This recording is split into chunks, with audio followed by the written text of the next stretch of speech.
1. You are live, you are live. Morning and welcome to a chilly Djuma private game reserve. My name is Brent Leo Smith. I have Brian Joubert on camera. And for the first time in many weeks, the Killer Bees are reunited. And of course the Thumb, who's actually controlling the camera, and Brian. We're on our way to where Karula had her kill on the Sunset Safari. I have heard that people have checked already, and it looks like hyenas stole that kill overnight. So we are going to go keep and have a check for tracks in the area to see if she possibly came across to the north to visit us on Djuma. But this is Safari Live, and of course the live part of Safari means we are on a live African safari, and we are in the Sabi Sands Game Reserve, South Africa, particularly on Djuma, Arathusa and Cheetah Plains. And at the moment we're going to be working around Djuma, seeing if we can find any tracks of Karula, the dominant female leopard in this area, or often referred to as the queen of Djuma. And she has 2 young cubs at the moment, about 5 months old, so very exciting. Hopefully she has decided to come to the north.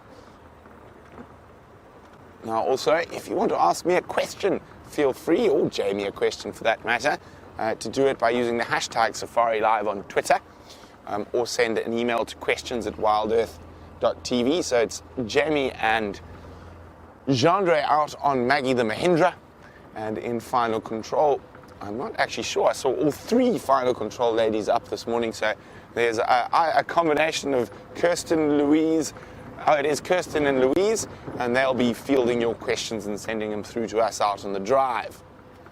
Ooh. What do we have there? No, those are hyena tracks. I think those are the same culprits that stole Karula's kill. Now, where she killed that adult male impala is not a good spot.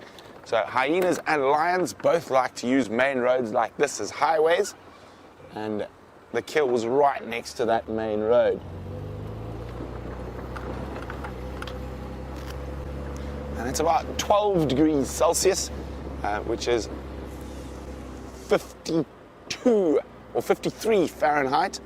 So it's quite chilly for us soft southern hemisphere people. Brian, have you got any tracks going down Leadwood there? Doesn't look out of Leadwood. That was where we found her yesterday at the beginning. So no tracks yet.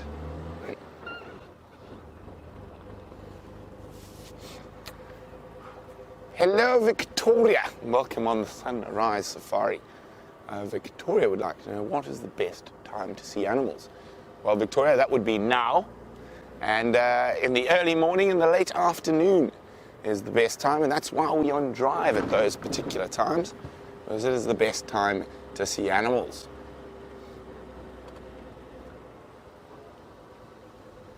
Now, just checking very carefully for tracks.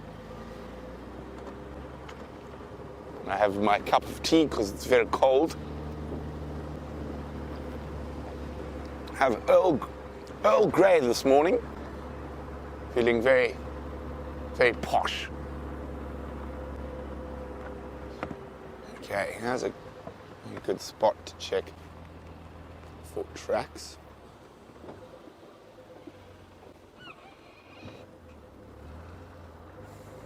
So we're very close to the area where she is now. Judging from the hyena tracks, I've got some, oh here, cub tracks. I think this is her bringing them back to the kill, so let's just go forward a bit.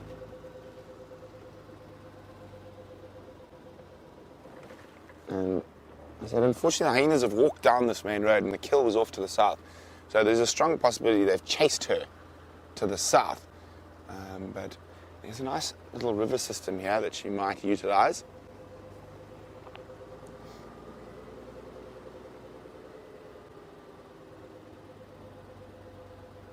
There you go. Let's just say good morning. Morning, Anne. How are you this morning? Cold. Well, we're just going to jump across to Jamie while I have a quick chat with Johan so we can catch up and try to figure out where the Queen of Djuma's gone. Good Good morning and welcome on our sunrise safari. I'm heading out. My name is Jamie and I have Jandre on camera with me. And I feel as though Jandre and I need a name like the Killer Bees. We're both J. So the Killer Jays doesn't really work. In fact, the Killer Jays sounds rather terrifying. We sound like a pair that's gone on a crime spree or something similar. Whew. Well, I have devastating news, just as you see me pulling Maggie the Mahindra out of low range. The hyena den. We paid a quick visit and all was very, very quiet. And in fact, Gwen, or some hyenas' tracks go right past it from the DRC where they started out, obviously having a sniff around to see if they could find anything. And then along the road and straight up Galago shortcut. So no sign of any hyenas. No sound of any lions, where we're going to go and check Buffelshoek Dam and where they were yesterday, just to see if they're still around. Oh, I've got to be careful. I nearly pressed the horn on Maggie the makeshift Mahindra. As of course you may have guessed, James broke Wendy. Well, I'm not sure James broke Wendy. I don't know if that's entirely fair. It was James. Jandre says it was James. Jandre would know. Jandre, were you on camera with James? No. No.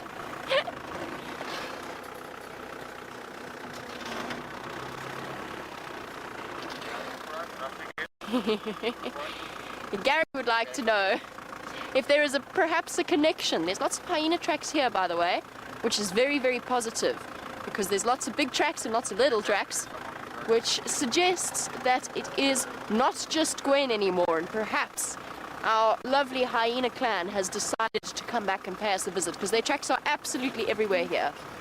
Now it's just a matter of figuring out where they are. Gary, yes, absolutely, 100% it has to do with increased cat sightings and the occasional bush bashing. In fact, that was what got Rusty's fan, I believe. There was a very large zebra wood.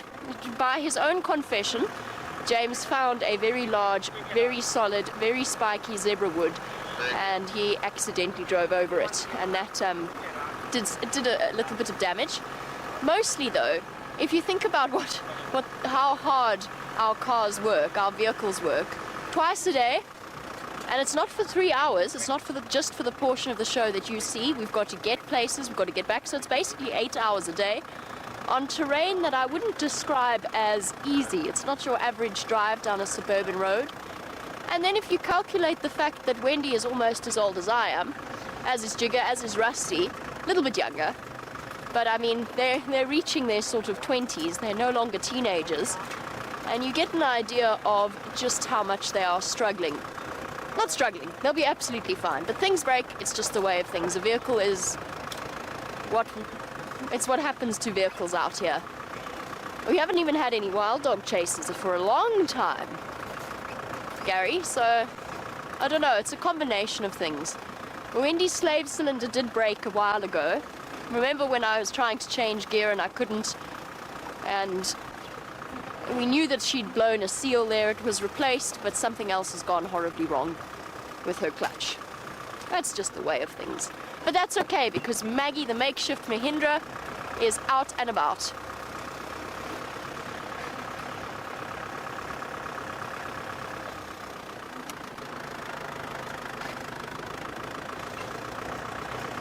And to move on to a different subject, which is what I'm currently splitting my brain thinking about, trying to work out where these hyenas are.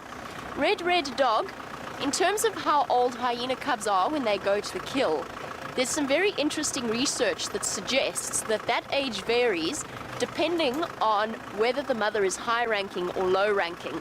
Now what I mean by that, because a hyena cub is going to start nibbling on meat at around roughly 6 months old, sometimes older, sometimes younger. Only the high-ranking females bring food back to the den, from what research has shown. So Madam, Pretty, Corky, they all bring food back to the den site itself, especially Madam. We've seen her do it a couple of times. So that means that their cubs don't run the risk of going to kills at an early age. That, combined with the fact that they have better access to food and therefore can afford the resources to lactate for longer, means that there's a general skew in favor of the survival of cubs born to high-ranking females. The lower ranking females have to start getting their cubs out sooner because they need them to accompany them to the kills. They can't bring the kill back to the den site. And even if they did, if there were any high ranking females with cubs there, they wouldn't get a nose in to feed on the kill. The high ranking females and cubs would just push them out of the way. There's a little bit of variation there in terms of the weaning age of hyenas. It's nothing like leopards or lions, where they have a relatively well-established age at which they start to eat meat and then they stop suckling. And it's interesting that we've got all of our little, I mean, some of those hyena tracks are yay big. So it means that I saw on that road. So that means that there are the younger ones, probably our December, November, January. Looks like they might have been in the area. I'm trying to show you some very cold-looking impala. How's your view there, Jandre? I'm still getting to grips with Maggie the Makeshift's Mahindra's angles. Some very red impala, all fluffed up in the chilly morning air. Not that we can complain, it's really not that bad. We have definitely experienced far worse, although I say that from the relative safety of the insides of Maggie the Mahindra, and I basically disappear underneath the dashboard in this vehicle. Jandre has to deal with most of the wind chill factor. Okay, definitely not the best sighting of impala we've ever had. Most of them moving off into the bush. Oh, there was a little bit of a hop, skip and jump there. Still a little bit hormonal. There we go. We have a suggestion from Leah, who is 9 years old and is in Florida. Hello, Leah. Good morning, and well, it's not good morning for you, but good morning anyway, and welcome to this sunrise safari. Thank you for that. Leah has provided us with a name. She's called us the Mockingjays. There we go, Jandre. We are now the Mockingjays. Leah, you're actually thinking along the same lines as Jandre was thinking earlier this morning.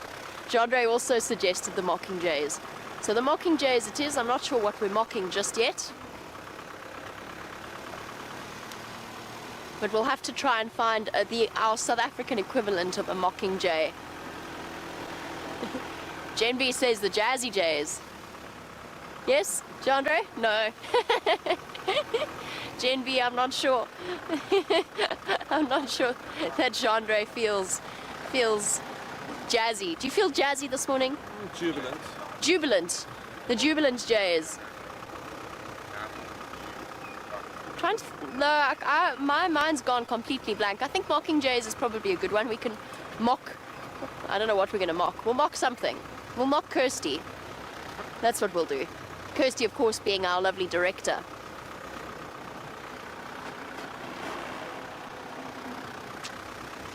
She says, thank you. On this chilly Sunday morning, I believe it's Sunday. Oh, on the subject of Sunday, don't forget about Fireside Chat this evening, which we will be doing in the usual Fireside Chat style. Who knows, James Hendry might even be convinced to play his guitar. I'm sure we could twist his arm to get him to perform a lovely song for you. And we've got all kinds of marvelous things to talk about because we've been so incredibly fortunate over the last few days. Now, I even got to see a leopard that I've never seen before yesterday morning on the sunrise safari. And that was Quarantine, watching an entire herd of elephants walk up to 3 in a row plan on Cheetah Plains. Somebody with very big feet walked down this road, very big paws, but probably about 2 days ago. Those are not fresh tracks at all, unlike our hyena tracks that are absolutely everywhere. Now, I'm sure you're all very curious as to how, just speaking of tracks, how Brent's tracking is working out for him. Let's head across onto the back of Rusty and find out.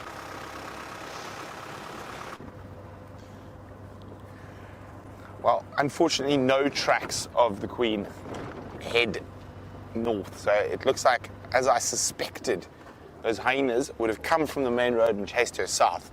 So we're going to go have a look, see if we can find any sign of the lions from last night.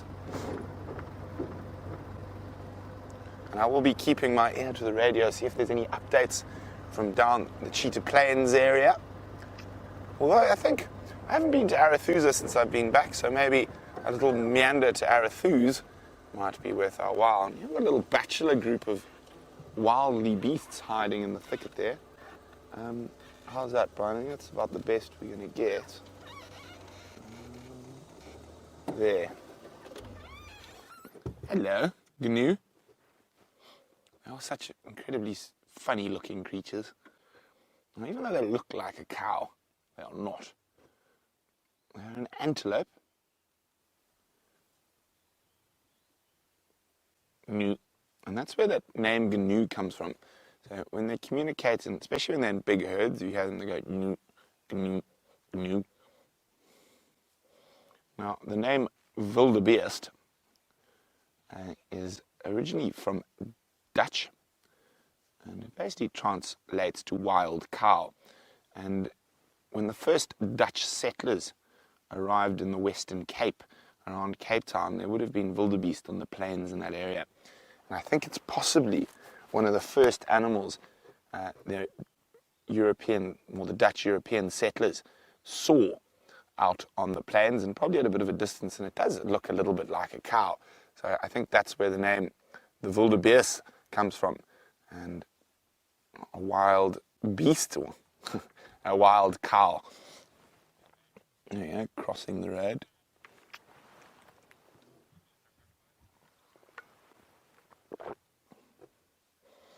So this is a little bachelor group.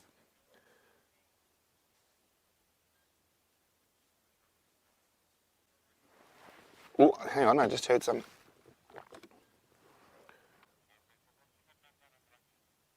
Hang on a second, guys. Sorry, I just got to be on the radio.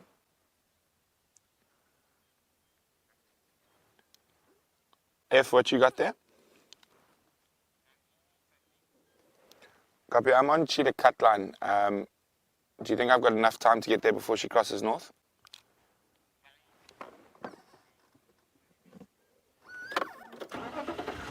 Okay, hold on.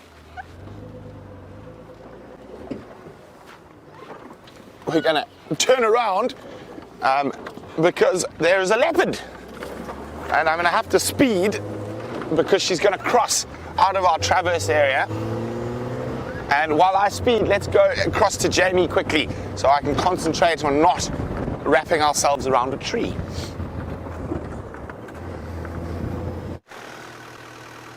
Well, I suppose that's a very good thing to concentrate on, not wrapping oneself around a tree. We've all had the occasional bump on the side of the vehicle. Scott, of course, I think wins the crashing into trees. Scott, who was a previous presenter here, he left us a couple of months ago to head to interesting places. Scott was once looking for a lilac-breasted roller whilst live, and he was driving, looking, and he bashed into a marula tree. And that remains to me one of the funniest things that has ever happened on live, just because of the sheer expression of surprise on his face. There's two reasons why I am sort of coasting along. One is that there's lion tracks absolutely everywhere around me. Two is that they're very fresh. And three, I'm running the risk of going into a bad signal area, and I want to give Brent a chance to get to those leopards. I'm also trying to work out, because the lions are pacing up and down, trying to work out which way was their last direction that they picked. I think they're now heading, looks like they might be heading to the east. Hello to Secret Agent Siamese, who is a new viewer and would like to know if this is in Africa. Yes, we are indeed in Africa. We are in the southern portion of Africa, South Africa to be exact. I always feel as though South Africa, on the one hand it's a cool name, on the other hand it's kind of, it's sort of a bit obvious, isn't it? The country that's in the southernmost point of Africa. Yes, I don't know whether you've ever heard of the famous Kruger National Park. That is about 5 miles in that general direction, the beautiful direction of the sunrise that is half-heartedly occurring behind the clouds. We are on Djuma, Arethusa and Cheetah Plains Game Reserve in the Sabi Sands, and I've stopped with somebody behind me looking terribly annoyed. Sorry, tax! So good morning to you. You are on a live safari, obviously, since I just answered your question. We are in the Sabi Sand in the Greater Kruger National Park area, so open to about 4 million hectares or 8.5 million acres of wilderness area. Good morning. You think those Ngala and Kunzo are not so fresh back there? Yeah, last night the guys are just following them. They said I can't search in the CEO. Where did you come from this time? Come from Gallagher shortcut. No Nkunzo there, nothing but mist. Yeah.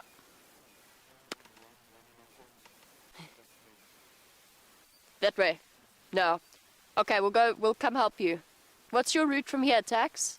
I'll go straight along the boundary. Okay, copy. I'll take Gary cut line. Cool. Okay, just planning out a route. Obviously, as this is the Sabi Sands, to get back to our introduction to our live safaris, it means that there are also guests here that go out on a real life safari. We've got the next best thing, which is our live safaris. And because it's live and interactive and goes on for every day, twice a day, it means that our animals become incredibly well known. We become incredibly familiar with them. We have lions that we know very, very well. We have leopards that we know very, very well, and we can actually follow their stories throughout their lives. Now, Brett started off the morning looking for a leopard known as Karula, the Queen of Djuma. He's now racing towards the sighting of her oldest daughter, or perhaps she's got twin daughters that are coming up to 10 years old. Hopefully he will be able to find her for you before she disappears off the traverse. Oh, closer and closer, black hole. Just find something else to show you, perhaps a nice lion track. Never mind, Brent has got the leopard. Look, through the bush we can just make out Tundi crossing into Torchwood. Now there's some impala just to my left. So I think there might be, oh no, she might come up towards,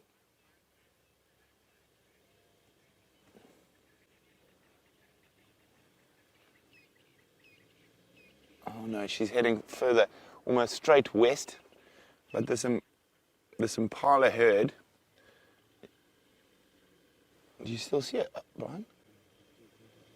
Oh, well done, Brian. Great camera work.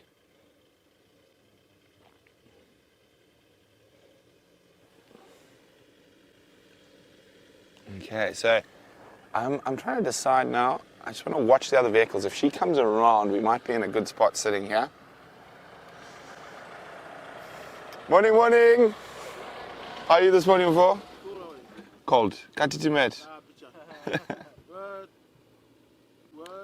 I think Karula went south, eh? There's no trucks coming north. Nisi Kosha.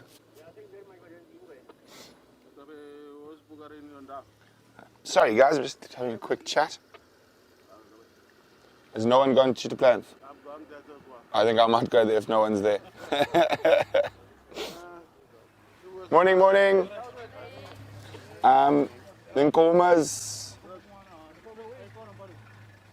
Nkomas and one Birmingham are still Buffelshoek boundary.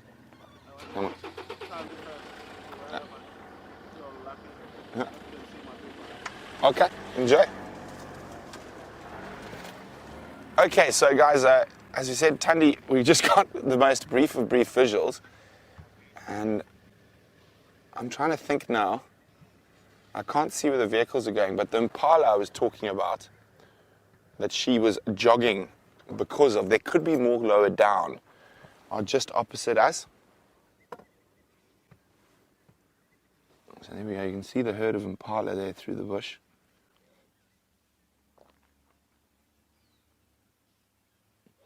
But I think we're going to continue on. There we go, she's carried on north, so maybe she's seen other impala that we can't see.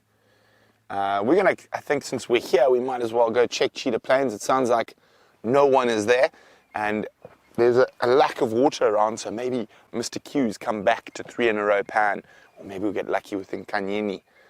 But I am going to lose signal as I dip through here. So unfortunately, oh wait.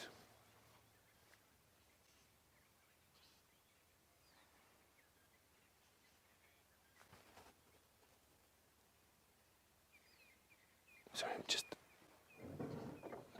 I just heard something.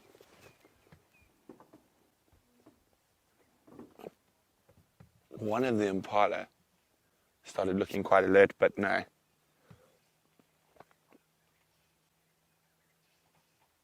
I can hear where the vehicles are following her.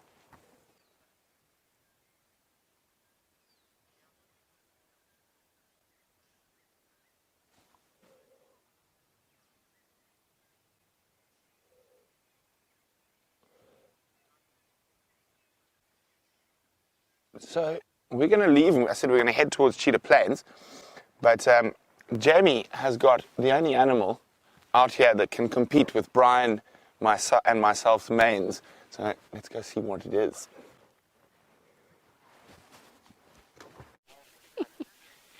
And Chandre. Chandre also has a mane. We have a wonderful surprise for you this morning, and he's actually calling. So I'm just going to be quiet for one moment. Just to see if he does it again. It was one of those half-hearted, exhausted kind of noises. Oh no, not that way, boy. Okay, life's about to get a bit tricky. I don't know that we're going to be able to follow him. Hopefully he decides to lie down. Who have we got here? Right, if this is your first time on our live safari, as we know it is for at least one person, this is one of the dominant males of the area, a Birmingham boy, and he's about to make my life incredibly difficult by going into or off the road. I'm hoping he's going to keep on south. How's your view? Okay. I would like to be able to call this in. Unfortunately, the other guys are busy chatting about other things, just because I think I'm going to need some help to keep up with him as he goes into the block between Gowrie Cutline and Mvubu Road. Stations 1 Madonangala Mobile to the west from Gowrie Cutline towards Mvubu Road. Oh, I got a full whiff of that smell. You saw he urinated on the bush there. Scent marking. And the smell, the wind's blowing it straight towards us. So we've got a very clear smell of fresh lion urine. Okay, let's give this a go. I cannot guarantee that we are going to be able to stay with him, just because in Maggie, the makeshift Mahindra, everything's slightly more difficult. So let us try. Here's a good way in. I'm not even sure that's a good way in. But we're going to try it. Come on, Maggie. Show us what you can do. Sort of brings us back to Gary's point from the start of the Sunrise Safari. Oh, everybody watch heads.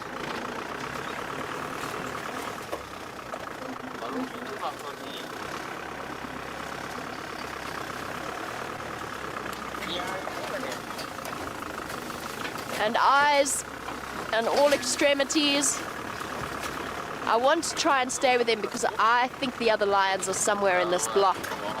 And I think he's going to go and try and meet up with them.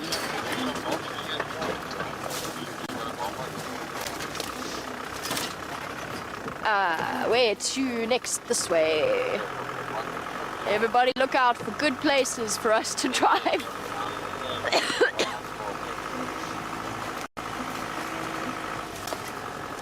Watch heads.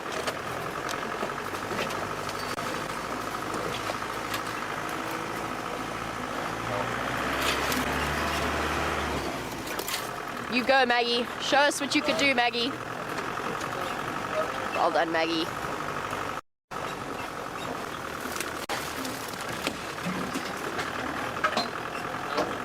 Oh, he's doing a bit of yoga. That long-limbed cat stretch. He is still on the move. And guys, I do apologize for the open game drive comms. Obviously with Maggie the makeshift Mahindra, we have to be constantly listening to the game drive channel in order to be able to make sure we don't miss any exciting updates. Usually that conversation is happening in our ears, but we can't do that on Maggie. Right, we better not let him get too far ahead of us. We're going to wind up with a problem.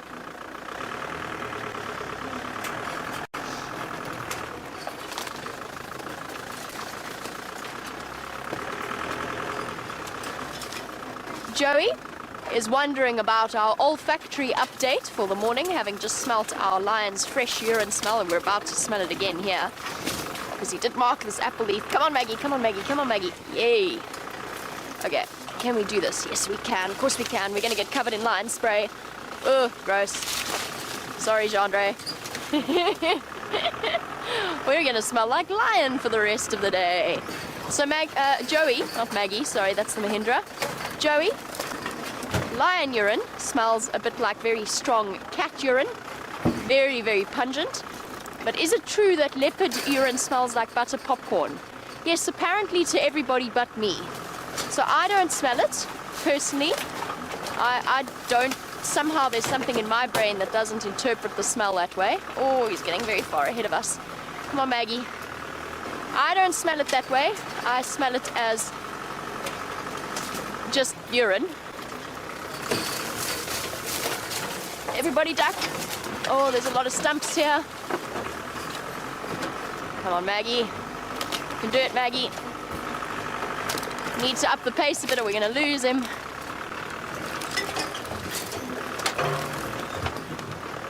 Oh no. Oh no.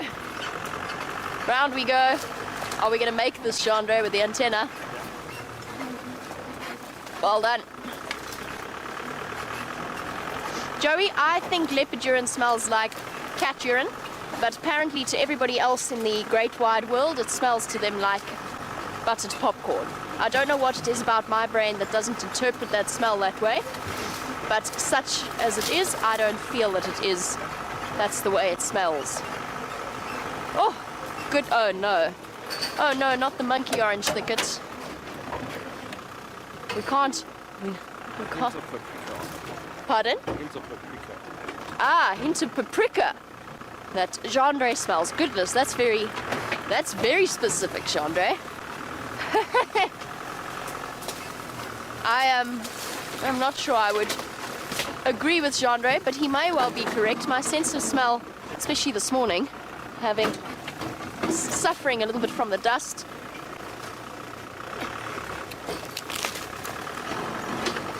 I could barely smell everything.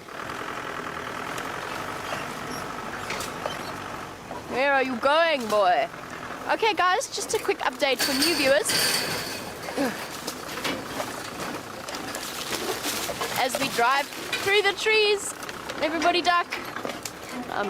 No, we can't lose him. We can't lose him. We have to go around. As we drive through the trees, just to let you know, we pick the tree species that it is okay to drive over. They are young saplings that spring back up, or they are invasive tree species that are bush encroachers. Not bush encroachers.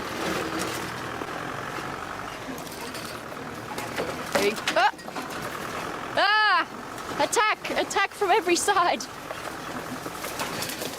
Attack! Watch out, Jandre.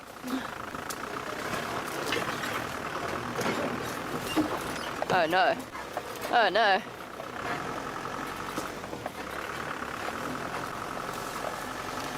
He's gonna pop out on Mvubu Road now and I'm gonna feel very silly.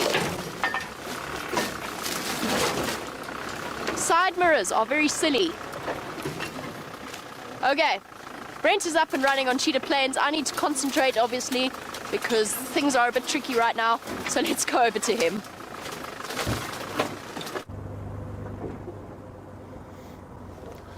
Maggie Mahindra is not the most maneuverable vehicle in our fleet. So let's let Jamie concentrate. We've now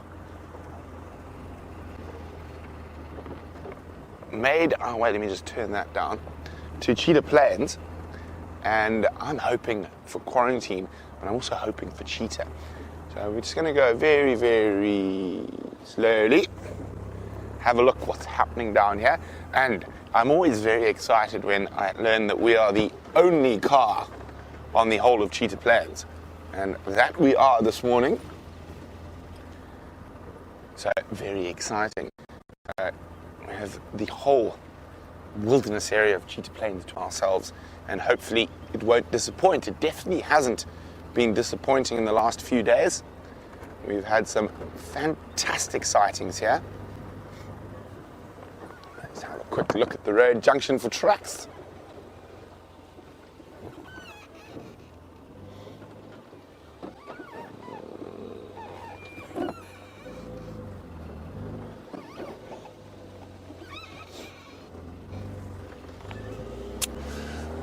Oh, a very warm Safari Live welcome to Yankee Girl, who's a new viewer. Welcome to the family. Yankee Girl would like to know, do we get meerkats in the reserve? Unfortunately not. Meerkats are... Sorry, I'm just checking that tree. Thought I saw a very solid shape in the middle of it. That big tree right at the back there, Brian. Let's have a look with the camera. Now, it always pays to double check these things. I don't think it's anything, but you never know, there might be a leopard hiding. But in this case, I'm afraid not. But meerkats live in the more arid areas of South Africa, so they're more of a desert and semi-desert species. What we are in is mixed woodland and grassland. So the closest meerkat here is a couple of 100 kilometers away. But we have two different species that fill a similar ecological niche in this ecosystem, and that are mongooses, which are related to meerkats, of course, very distantly, and it's the dwarf mongoose and the banded mongoose, are the two mongoose species that fulfill the same sort of ecological niche to the meerkat out here in the low veld of South Africa.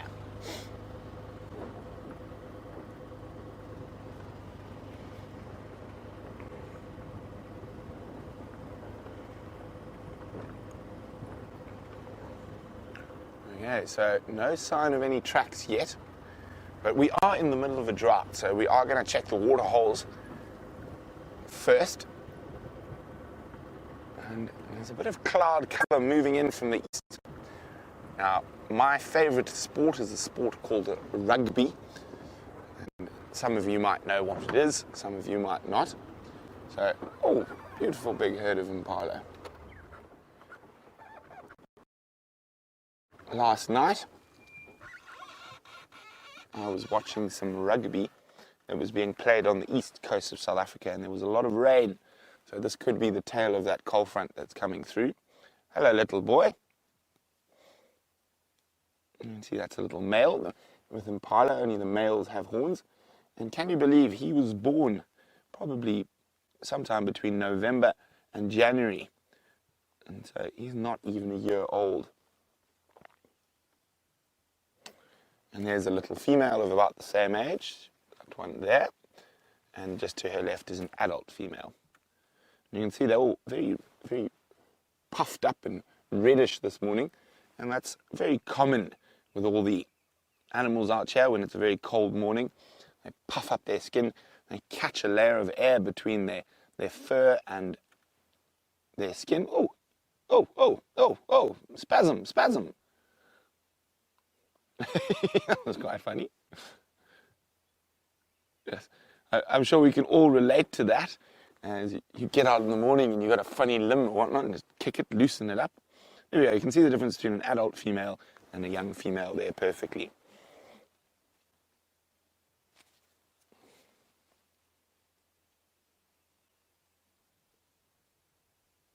And as I was saying, that raised fur catches a sort of a layer of air between their skin and the hair follicles, and it creates a sort of insulative blanket for them.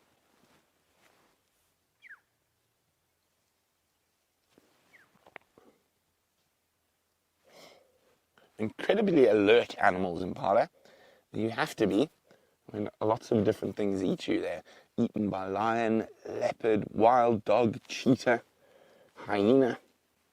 So it pays to keep your eyes and ears open.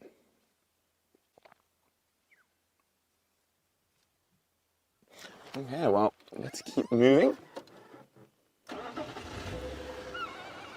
Let the impalas have their breakfast.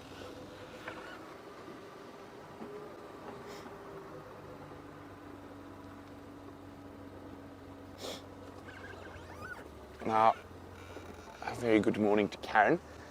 And Karen is wondering, do we ever burn the grass in seasons like this, like they do in the Serengeti, to produce more fresh grass? Now, we're a very different ecosystem from the Serengeti, but in the larger sense, yes, we do burn. Karen, this year we will not burn. Firstly, if we burnt, there would be almost no food for the animals. And secondly, we would battle to burn because there's no grass to burn. In this drought, you need grass to burn. Now, the majority of Africa, outside the true desert areas, and sorry, I'm just checking tracks here, Karen. Outside the true desert areas and the tropical rainforests, Africa is a fire climax biome. And what that means is it actually needs fire. Certain areas need more fire than others, and the Serengeti is one of those. Now, we only have one rainy season a year. The Serengeti has two. So they have the big rains and the small rains, and we only have the one rains. We're a far more arid area than the Serengeti, but in a year like this, there's no grass to actually burn. But what burning does is it stimulates the majority of the grass species to actually grow. So the growing points for grass are actually under the ground. So driving over grass and all that, you don't actually damage any of the growing points. Now, and let's just check, sorry, I just want to make sure we don't miss any tracks at the junctions. Now, as I was saying, so the other thing it does, it removes a lot of dead branches, leaf litter, anything that might impede the grass from coming up. It also adds a lot of nitrates to the soil and helps refertilize the soil. So a lot of carbon's put back.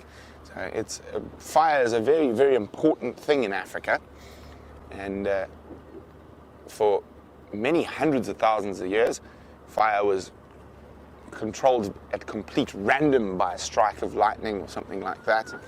But as man mastered fire, with our superior brain size, we noticed that after a lightning strike and the grass was burnt and you get a little bit of dew or a bit of rain, suddenly you have this great green flush and it brings a lot of animals onto it. So, and then from then, once man sort of realized that, or our early ancestors realized that, fire became a very important tool in the shaping of Africa. And people have shaped a lot of the open areas and plains of Africa and even areas like this with fire for easily 200, 300,000 years. So a lot of times, a lot of people think we are removed from the ecosystem, but we are and have been an integral part, but I suppose on evolutionary terms, not very much so. It's a very short sort of split second in the history of the Earth being 4.2 billion years old. But so we have had an effect on the landscape. Now, there's very few animals that can affect the landscape. We are one, and buffalo and elephant are the other two that are great changes of landscape in this ecosystem. In other ecosystems, you have other species that will make a big change on the ecosystem, and those are hippopotamuses, but those are in big swampy areas like the Okavango Delta and the Sud, which is a large swamp on the Nile River in Sudan. Hippos keep channels open, they stop the papyrus from clogging, they keep the water flowing. So those are the sort of main species that can completely change an ecosystem. And some of the predators, especially your big predators like lions, are also one of those species. Now, don't really have a good example of it in Africa, but in North America, there's an absolutely amazing example of it in Yellowstone National Park, is the reintroduction of wolves. completely changed the ecosystem, because the elk on the top of those seep lines and little beginnings of streams used to lie in there and basically stop the flow of water getting down to the bigger areas. But with the reintroduction of wolves, that kept the elk moving and whatnot, and actually started causing the rivers to flow again. So you never know, if you take any species out of an ecosystem, it could have a massive effect on the greater system. Now, this is the only water around for quite some way. That's why we're checking around here. This is 3 in a row pan. So far I don't have any tracks.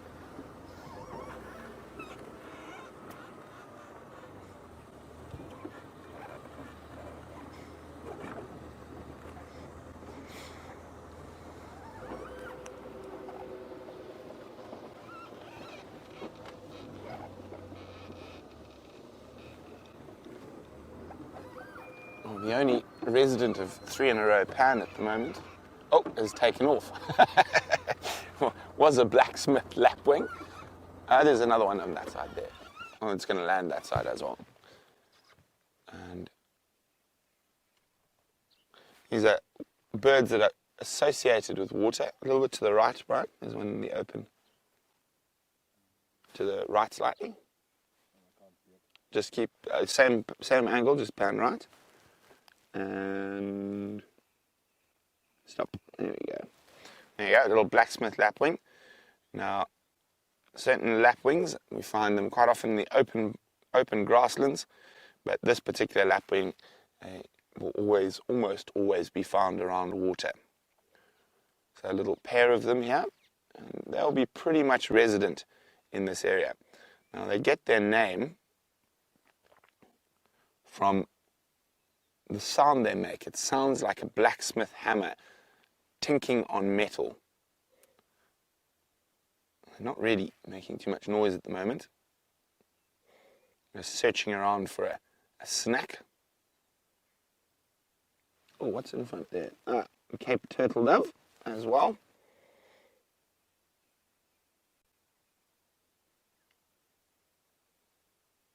Get that dust out of the air. Oh, off goes. There we go. Dink, dink.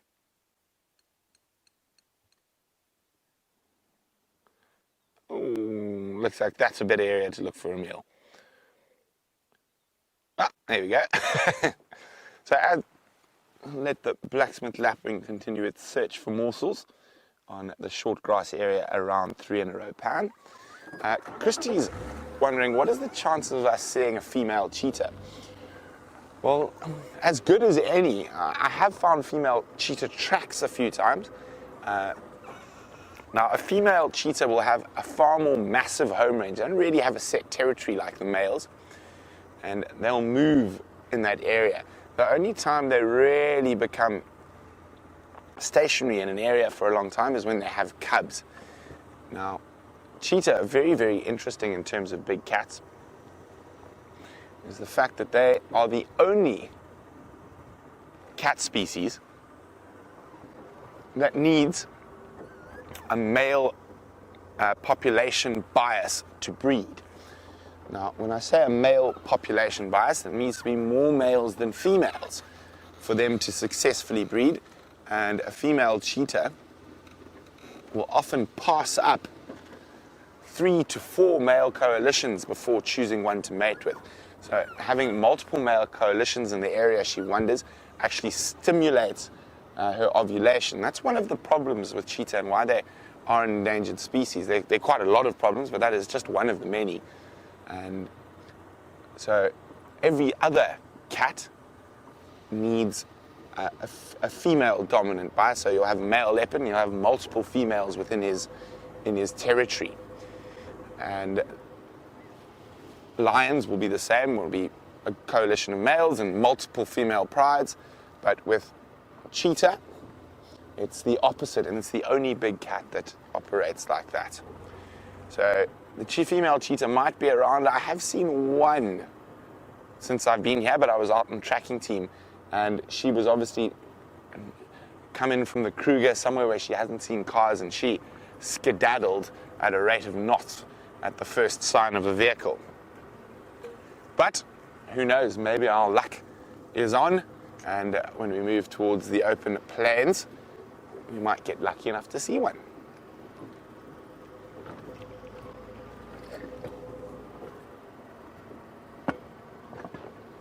So while we make our way towards those said open plains, let's go see what Jamie's been up to.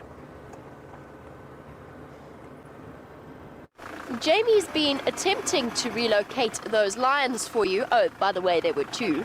There was a lady with him, or at least a lady walking ahead of him, hence his determined stride in the direction that he was heading.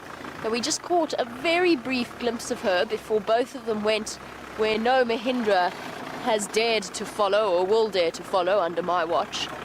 I just couldn't begin to think about coaxing poor Maggie through the patches of strychnos that we were about to encounter. So unfortunately, we had to leave our lions.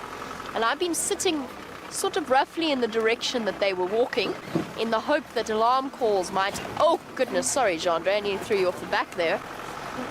I was hoping that we might be able to hear some alarm calls, maybe start moving in that direction.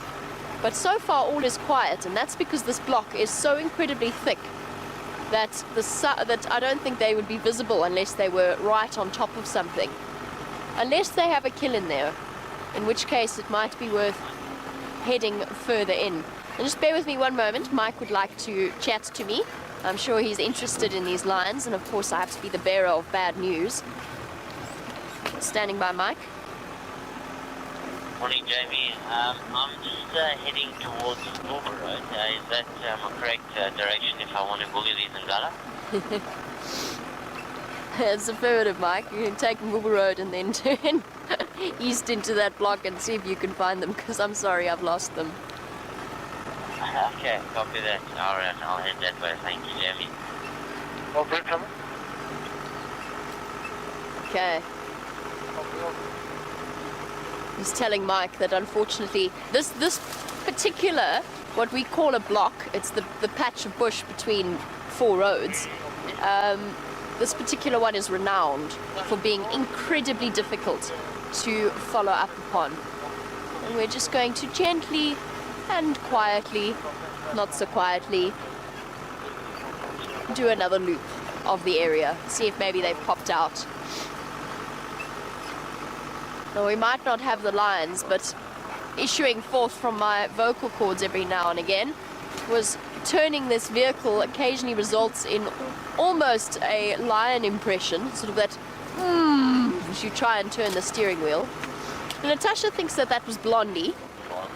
I will take your word for it, absolutely. I barely had a chance to look at him. I was concentrating on not, as Brent termed it, wrapping ourselves round a tree. So I will absolutely take your word for it, Natasha. I don't know who the female was, because all I saw of her was her retreating tail into the nightmare forest of strychnos that is in the middle of this block. Oh, and I've still got a sort of pervading sense of smell that is wafting lion urine in our direction. I don't know if you're getting that, Jean-Andre. Yeah, no, we definitely now, Maggie the Mahindra now smells a little bit like lion territorial urine spray, which is most pleasant. Gently wafting in our direction, and there's no getting away from it because the front bumper hit it first. So unless I do the entire drive in reverse, we are going to be surrounded by this smell. Okay.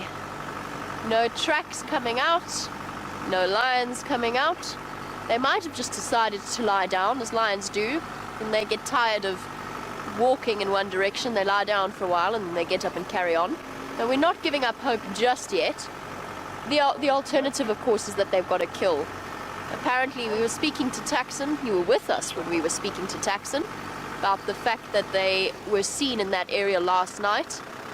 And it's a perfect hunting area. It's exactly where those Nkuhuma lionesses lost their buffalo kill to the hyenas in the middle of June. And that's exactly where they are. And I wonder whether or not they haven't managed to catch another buffalo. There were buffalo in there when we were driving through.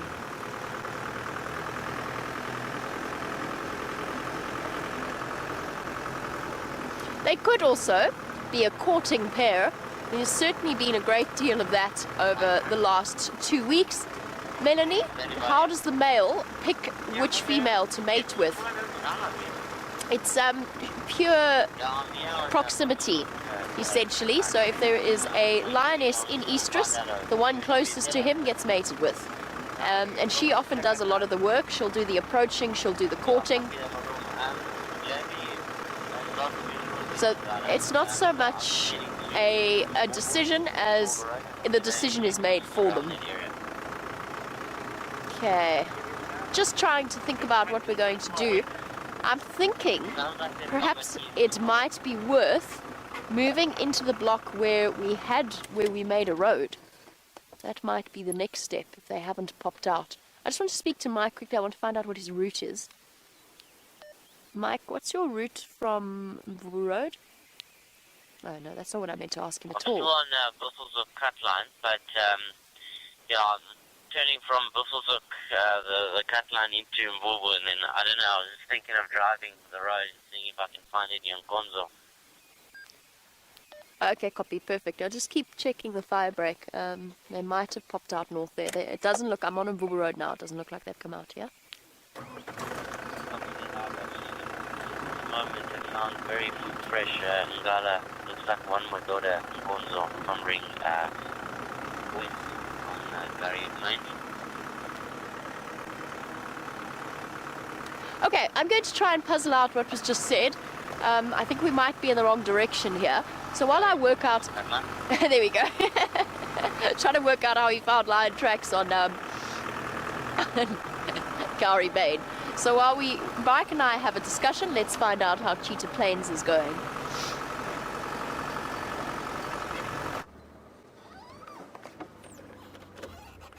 Now I hope you guys are ready to help me solve a puzzle, because this is a serious puzzle we've got going on here at the moment. Now, there are lion tracks all over the place. There's leopard tracks and there's cheetah tracks. Now, the cheetah tracks are a bit old. I think they're from a day or two ago and they've been driven over. The leopard tracks, early last night. The lion tracks are from this morning. But I've got them going in 3 different directions. Now, here's a beautiful one. You can see how crisp and clear they are. Now, I had tracks over there, and I think they've been hunting, and then they've been separated. Can you get these, Brian? And then here has been a joyous jumping and a joining up of prides, and you can, or of lionesses. You can see skids, jumps, some more jumps, and you can see where it lands. You can't see how clear the track is here. So there's quite a lot going on. So just bear with me while we try to figure out the puzzle. There's tracks going this way. There's tracks jumping this way. There's another track over here. So have a quick look. Hopefully the bushes don't growl. Actually, hopefully they do, because then we found the lions.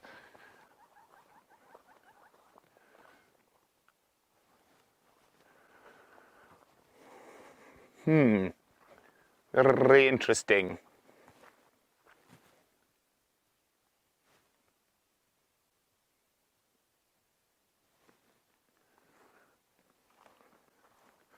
Okay, we've ruled out this road. So they were playing around here. So now it's going to be, make sure they haven't gone this way. So we've got one set of tracks coming straight down the road here. There's another set of tracks coming the opposite direction. Okay. So we've ruled out this way. They've only come from this way. 1, 2, at least 2. Now I'm trying to look to see if there are any cub tracks, because this is probably the Styx pride. But because of the drought and our close proximity to Kruger, it could be a new pride. Very much a conundrum going here. See, here we go. We're going to turn the car around so we can keep working this puzzle out together.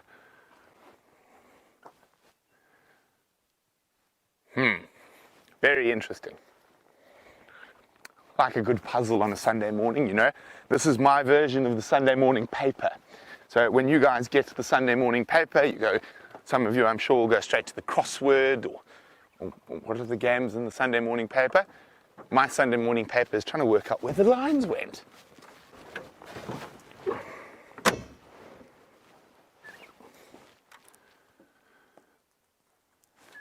Okay.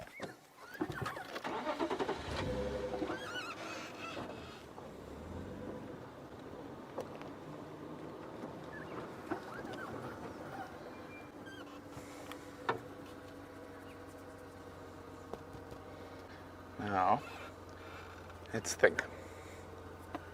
Let's just double check go wrong here. Melanie's wondering, how long do the cat tracks normally stay visible in the sand? Now, it completely depends on how many cars or elephants or whatnot drive. Okay, we've got a track here of 1, and she's gone.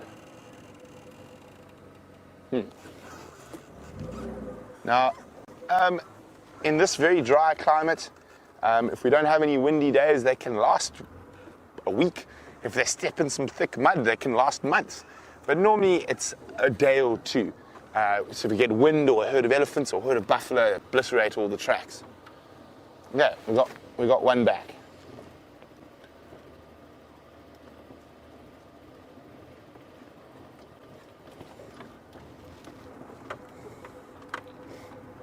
But there definitely was a joyous reconnection of lionesses at that junction, although we're just playing.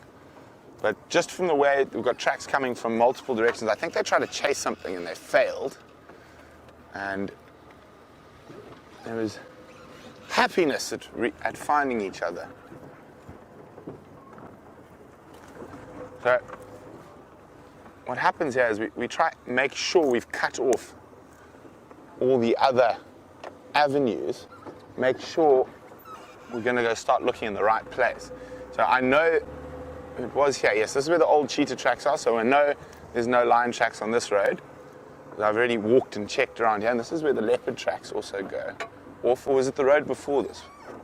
I think it could have been the road before this, Brian. No, yeah, my boot marks, it's this road. Okay. And so we've cut off north. I'm not 100% sure. They could have walked off on that hard ground into there, but at the moment it looks most likely that they've sort of gone southeast.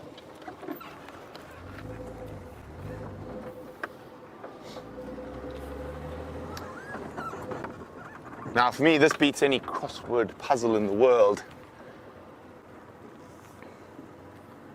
Okay, so I'm just going to go very slowly. And my head is going to be off the vehicle because I want to make sure when we see there's buffalo tracks here, maybe that's what they tried to hunt. Okay, we're just going to make very, very sure that we don't miss a track through here.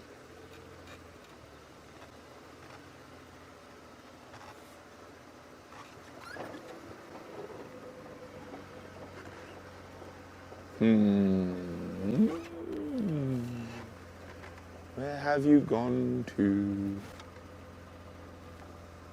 Now, I've done this before and fiddled around and looked around, and then after about 10 minutes looked up, and there's been a whole pride of lions sort of going, what's he doing? We're right here.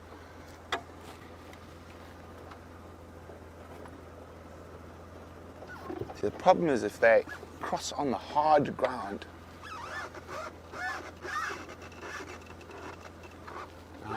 Shamsung wants to know, are we far from where we saw all the lioness yesterday night? Yes, we're very far. This will be a different pride. Okay. Some elephant, some more elephant.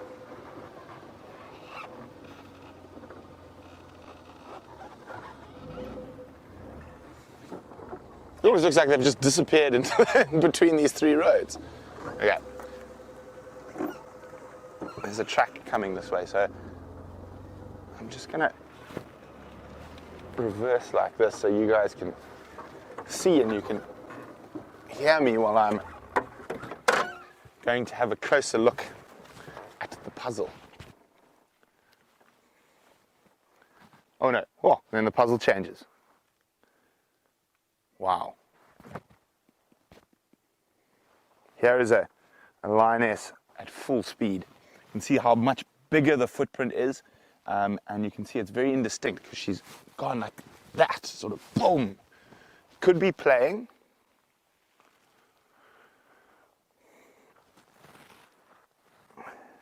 Going that way, going that way.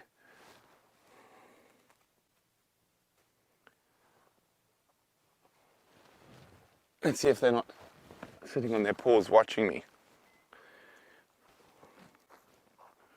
Okay. Brian, let me know if I go too far.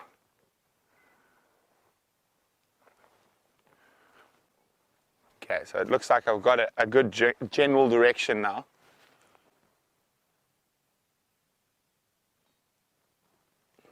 I'm just going to look quickly on this big path here.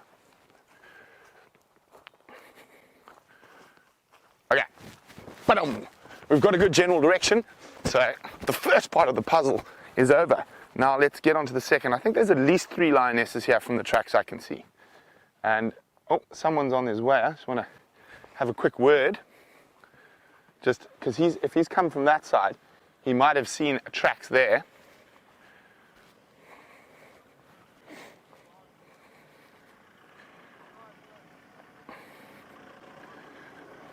Oh, hey!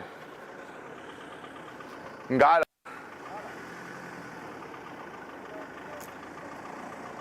So looks like they came and they met here and they rallied, but they go down this path going straight south. Looks like 3.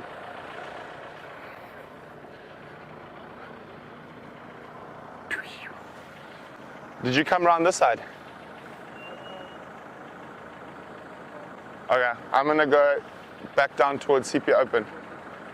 Perfect. So Andries is going to give us a hand now. He's going to go check down Pipeline Road this way. We're going to go around this way. So we're pretty certain they're in this block here. So very exciting. And you know what? It's always nice to have a friend to help you with the puzzle. And that's what Andries and his tracker are going to do. Ooh, where's my ears gone? Ooh. I don't know how I managed to get them in the strangest places, my earpieces.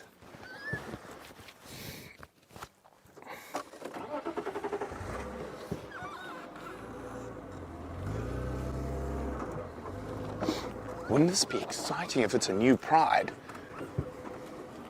And I said we're probably only about 1 kilometer from Kruger, and with the drought, it might bring lions in because there's no water there. And all the animals, the zebras and buffalo, are going to start moving towards the water. So hopefully we can find these lions, and I think it'd be wonderful if they're a new Pride. But while we continue to search, let's go see what Jamie's up to, bashing and crashing around on Djuma. Trying not to bash and crash on Djuma, but it is relatively difficult to do in this particular block. And actually, you found me, I'm sort of stuck. I've kept going until I actually can't go any further. I followed my old tracks in to where we had that kill not so long ago, a couple of weeks ago, into this thicket of strychnos. And all I've heard for now is one slightly angry elephant trumpeting in the distance, maybe at lions, but I honestly don't know. And otherwise all is absolutely quiet here. But that being said, a lion could be lying 20 meters away from me in this particular patch, and I would have absolutely no idea that it was here. I mean, some of the patches here are so thick you wouldn't be able to see your own hand in front of your face. And I remember distinctly being very nervous when Dave lost his pillow. No, when Dave lost Brian's pillow off the back of the vehicle during that sighting, and we had to try and rescue it before the hyenas took it back to their den site for a little bit of cushioning. I give up, I think, for now. I can't go driving any further. I've taken the road that I made before. I'm not going to go pushing in without knowing where they are, so you have to accompany me as we go back again. because I don't think there's any forward alternative. Actually, I'm not entirely sure I can go back. There is actually no alternative. I don't know how we're going to get out of this. I've got a little bit too enthusiastic in my off-roading, and we may never actually see the road ever again. Genre, we may be stuck here for the rest of our lives. So while we try and make our way out of this situation, let's go back to Brent and his search for the lions.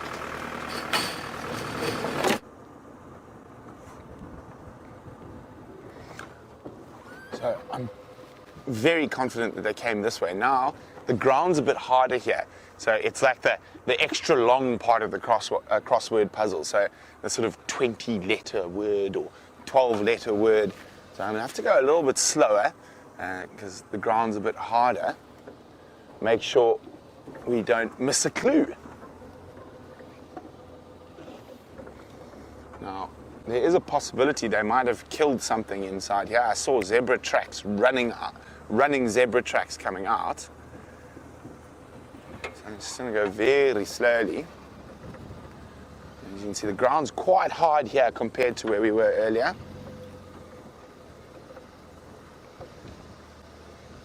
So if my head is hung over the side, it's not because I'm ignoring you, it's because I want to find you some lines and figure out my Sunday morning crossword puzzle.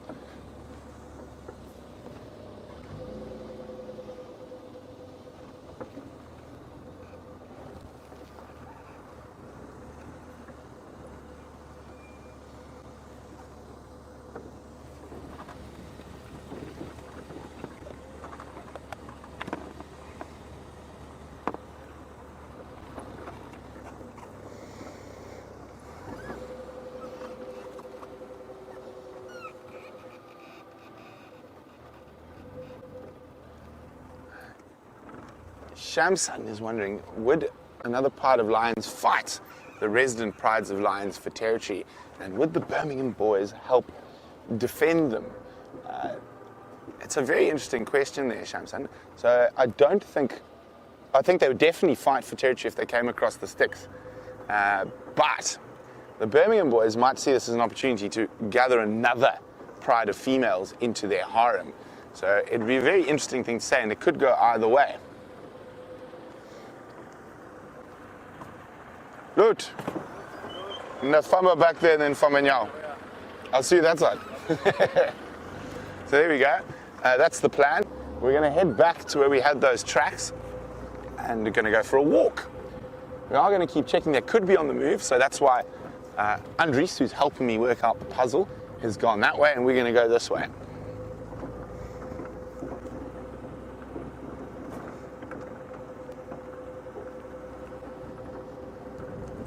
So those tracks were heading into the center of this block. And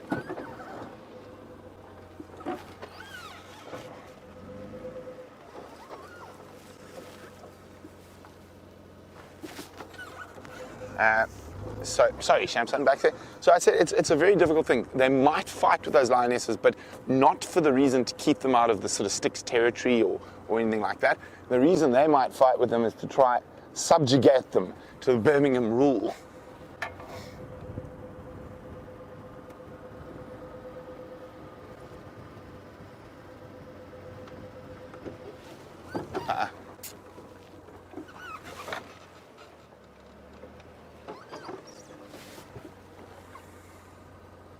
Tracks are crossing here.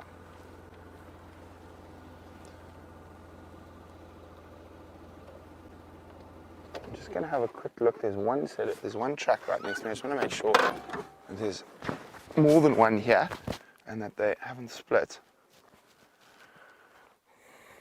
One lioness crosses there. Oh, here we go.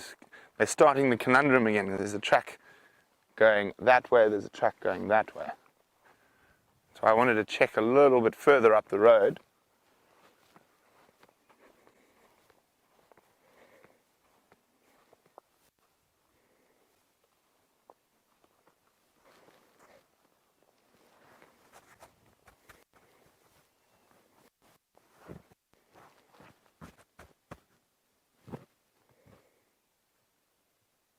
Now, the reason there could be one track there and maybe another track over there is they could have been hunting.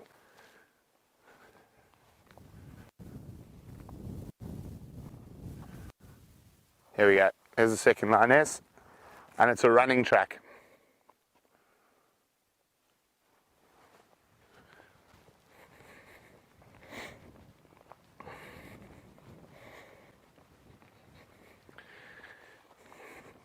So, we've solved the second part of the riddle and where they're going. Now they're heading towards that big open area on Cheetah Plains. Wouldn't it be spectacular to have lions out in that massive open area?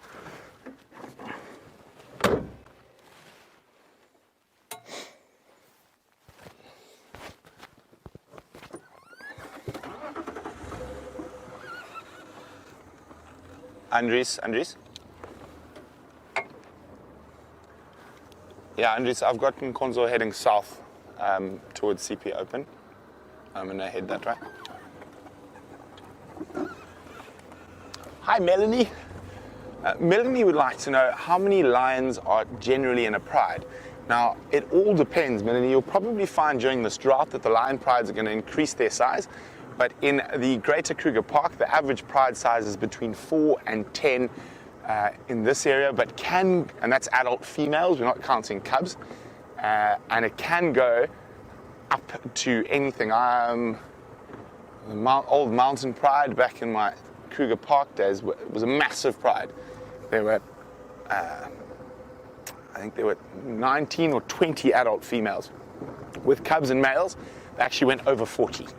So, but when a pride gets that big, it's very hard to catch enough to feed all of them. So what normally happens, they form splinter prides off that main pride, and then again down to that 4 to 10 individuals.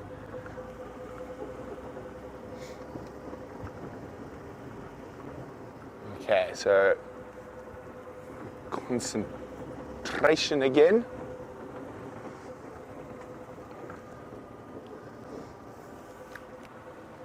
Hi, Miss. Miss would like to know how big on average a lion territory is. Again, it's something that completely depends on the area. In the Greater Kruger, in this particular area of the Greater Kruger, normally between 5 and 7,000 hectares. Acres times that by 2.2, which would make it, let's just do 11,000 to sort of about 15,000 acres.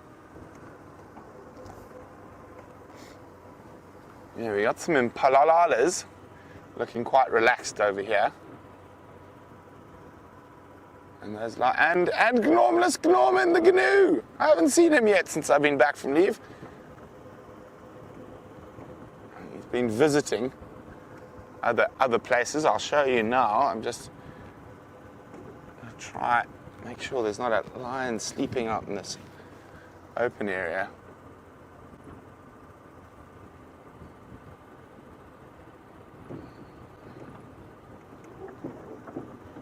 Now, unfortunately, we are heading towards our southern boundary, and I'm really hoping that those lions haven't pushed all the way through.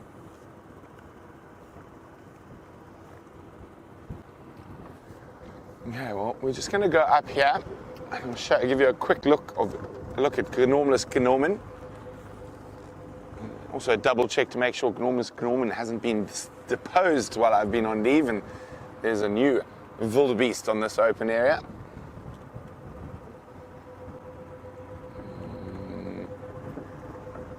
And he's also standing on a big animal path I wanted to check. There's Gnormless. No, it is definitely Gnormless.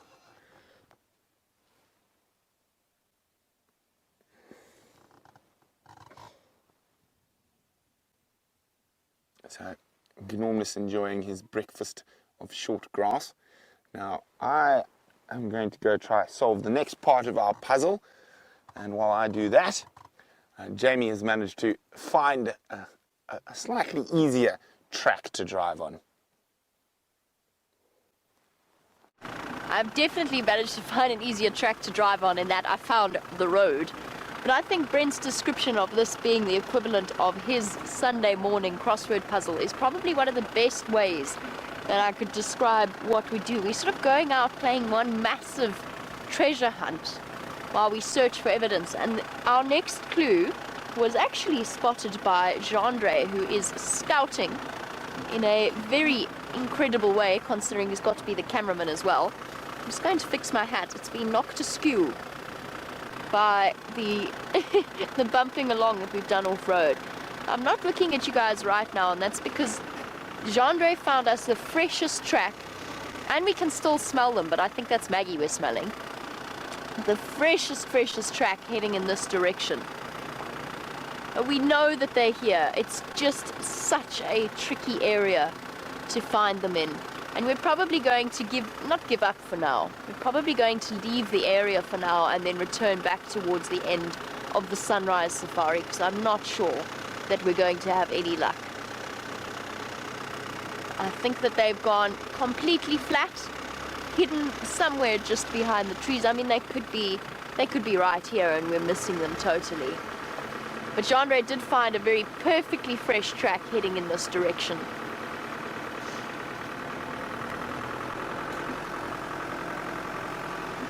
And they haven't, as far as we can tell. There's been about 3 vehicles up and down while we've been searching in there.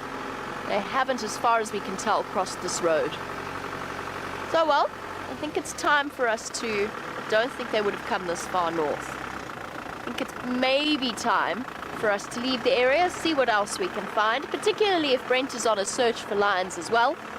We can leave him to see if he can't solve that puzzle, and at least we got to see the male, albeit very briefly, before he moved off in search of better prospects.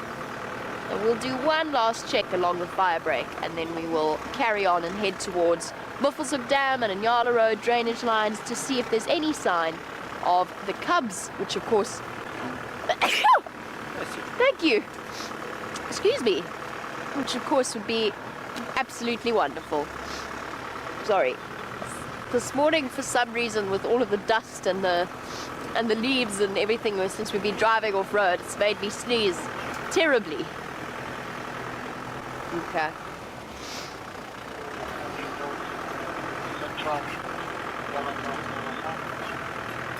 Sounds as though Tax has had the same idea. He's also double-checking the area for any leopard cubs that might... No, sorry, lion cubs or leopard cubs that might be around. They do love this block at the moment. Our lions. In fact, I would say that 80% of our sightings in the last 2 weeks have been in this general area. Around Bubu Road, Voyatella Dam and Gari Cut Line. Even the lioness with the cubs was not far from here.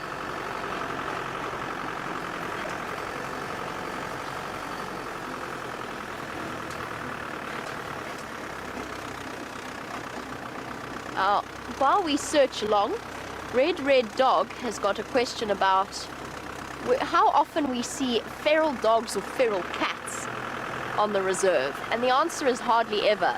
Since the incident with Sindile and the feral dog that managed to find its way onto Djuma and onto Voyatella, I haven't seen a single one. That is the second time I've ever found a feral dog in this area.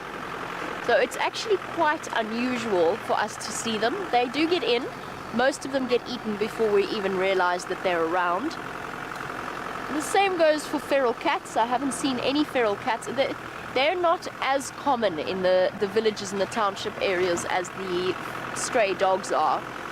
But there's a number of programs geared towards sterilizing the stray dogs and cats of those areas, and also obviously inoculating them against any kind or any form of disease that they might carry and be able to pass on to the local wildlife, because they are a tremendous threat to both in terms of inbreeding, particularly with cats and wild cats, and then also in terms of their impact in being vectors of disease that the animals here might not have any kind of immunity to. You got a track there. I think Chandra has just picked up on a track. The problem with this here now is that they have been up and down this area so often. One coming in. Line 3 road.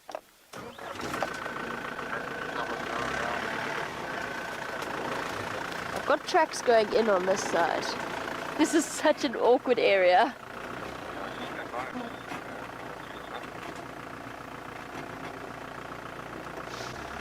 Now, Melanie, while we are looking for our lions, you wanted to know, and Melanie is a new viewer from New Zealand, so she's unfamiliar with the... Oof, that's a pleasant sound. I think let's carry on. Oh, yes. Melanie wants to know how we can get so close to the big cats without being attacked by them. Melanie, the truth is that there isn't really an animal out here that wants to attack people, first of all. And we are most definitely, unless it's very, very unusual circumstances, just waving to Ephraim, unless it's very unusual circumstances, we are not on their menu. And we are particularly not on their menu when we are driving around in safari vehicles. Now, they feel comfortable with our presence because people many, many years ago put a great deal of effort and time and effort into habituating them to the presence of vehicles. And the way that they do that with the big cats is to put up a kill or to chain it to a tree or something similar so that it can't be dragged away, and then park 100 meters away or 100 feet away and put the radio on or something similar and get the animals slowly used to the idea of the presence of vehicle and the presence of people. But now we're talking decades ago that this process played out, and now we've got generations and generations of animals that have from birth been accustomed to the presence of vehicles as part of their everyday life. We are as much of a reality to them as the rocks and the trees and the termite mounds. And in fact, one of them, the lioness that, well, the male lion and the lioness that we saw a couple of days ago even used our vehicle in the way she might have tried to use a termite mound to hide behind and avoid the attention of the male and try and sneak around him. Basically playing a game of peekaboo on either side. It was the most incredible experience. It's the first time I've ever had a lion use my vehicle to that extent. And there's lots of stories of them using vehicles to hide behind when they're hunting. Now, it's not that we don't have an impact on their lives. We do, in that obviously there's a level of interaction. The vehicles make a noise, we talk around them, but it doesn't bother them in any way. It doesn't change their natural behavior because they've been raised since birth to experience that. We are going to go through a bit of a signal dip here, and there's nothing I can do about it. We're sort of in the middle of two signal dips. Now let us see if we can't find these lions. Last chance, lions, for you to pop out. I think we've moved a little bit further to the east. It's going to be very, very tricky.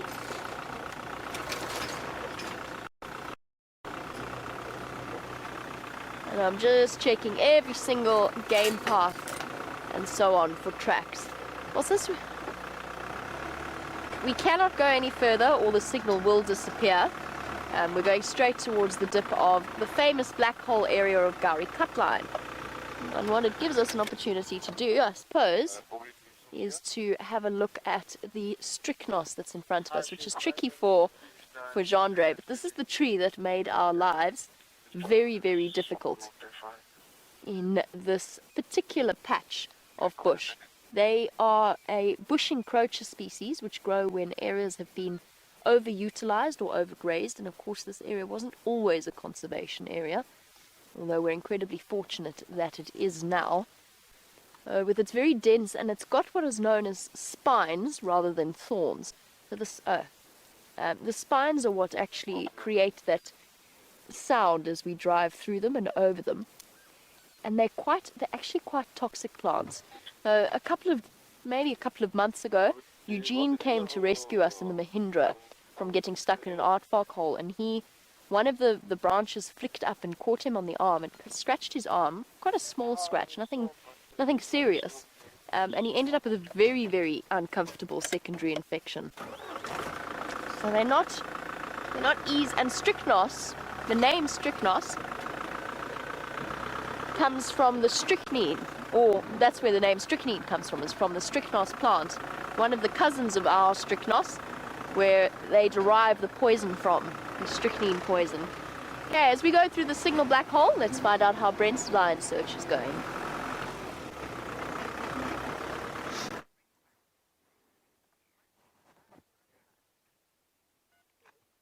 Alas, we finished our crossword, and unfortunately it's not the happiest of endings. So I'm on the Mala boundary, the southern boundary of Cheetah Plains, and I've just had a chat to Andrews. He thinks this is because the Styx Pride have been found further to the west of us. So this is definitely a new pride. I think we have seen them once before. They're called the Four Ways Pride, and when we saw them was that really long distance visual from the Cheetah Plains boundary when they were lying there. It was a male and a female, I think, or two females that we saw for a day or two on those big open plains. But here we go. Let me get the right side. There we go. There's one lioness. And where was the second lioness? Second lioness crossed here. Just a little bit further along. Second lioness crossed here. And then the third lioness crossed here. Oh dear. Well, at least we've finished the one crossword. So time to go look for another crossword to figure out. And I think we're going to go have a little gander down the Mala boundary. Now, Quarantine crossed probably about 1.5 kilometers from here.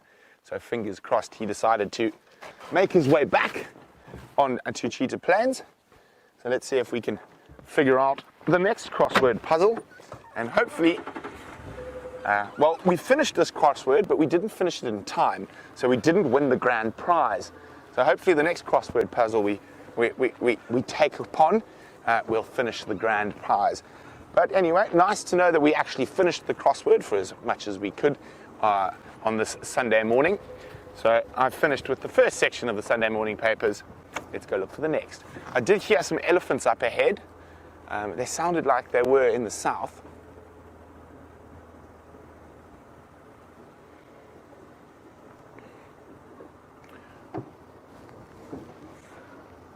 Good morning, Eric in Pittsburgh. And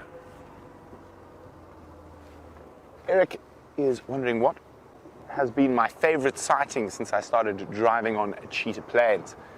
Well, Eric, I would have to say it's going to be a leopard sighting.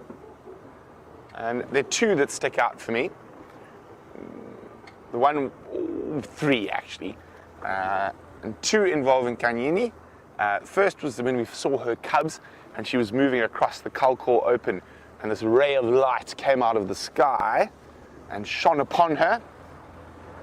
That was definitely one of my favorite sightings. And then the second would be also with Nkanyini when we were following her and she started stalking impala and she lay flat on that red road in the soil. That was with Brian. And then the third was a bit difficult one, but I think it's probably Shivambalan and Quarantine having their little spat and being chased by a buffalo, and that was 2 days ago. But then, of course, outside of the big cats, one cannot forget the first ever live sighting of a pangolin. And that was also on Cheetah Plains. So I think those are my top ones. I've had some nice lion sightings. I think it's spectacular. I'd say those are definitely my favorites. Now, Brian and I were just chatting. I mean, we've had nice cheetah sightings here, but I haven't had a word that has been banned in our camp unless you use it correctly. I haven't had an epic cheetah sighting, sort of climbing up fallen marulas, scent marking, or chasing something. So that is still in the pipeline, of course. I have no doubt that the killer bees will have one of those sightings in the near future.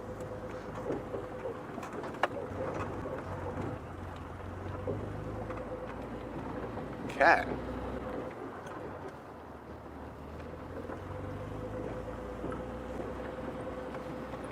My last sip of my tea. It's warmed up quite nicely.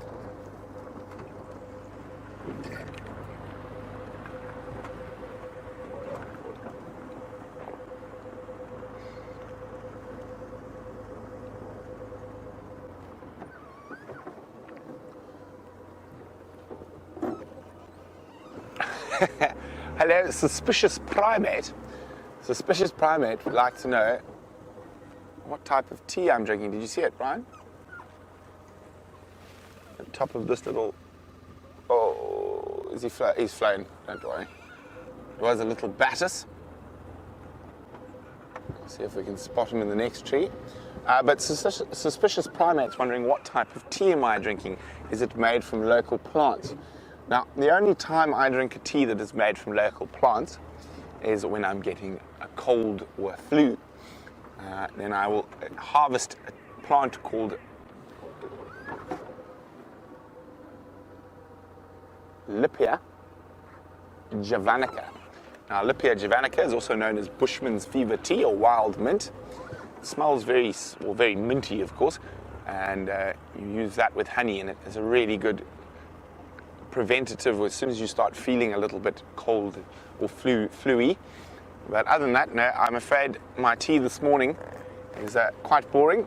Earl Grey, been around for a while. I'm not actually sure of the origins of Earl Grey tea, but where James and I used to work, there used to be a butler, and he had a bit of problems with the pronunciation of Earl Grey. So it was known to us for many years and still quite often called by us, instead of Earl Grey, it's called Early Grey. You only have Early Grey in the morning.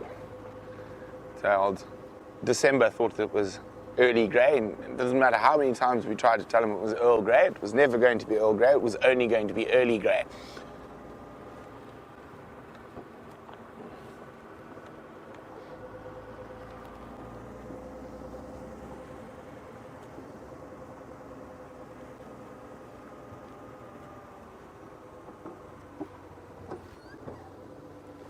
There we go, that's Final Control doing a little bit of research for me. Earl Grey was apparently named after a guy called Charles Grey, and maybe he came up with the blend. But the Earl Grey was the second Prime Minister in the 1800s. I think I heard that correct. 1830s, there we go. Hey, see, that's the wonderful thing. That's a new knowledge for me.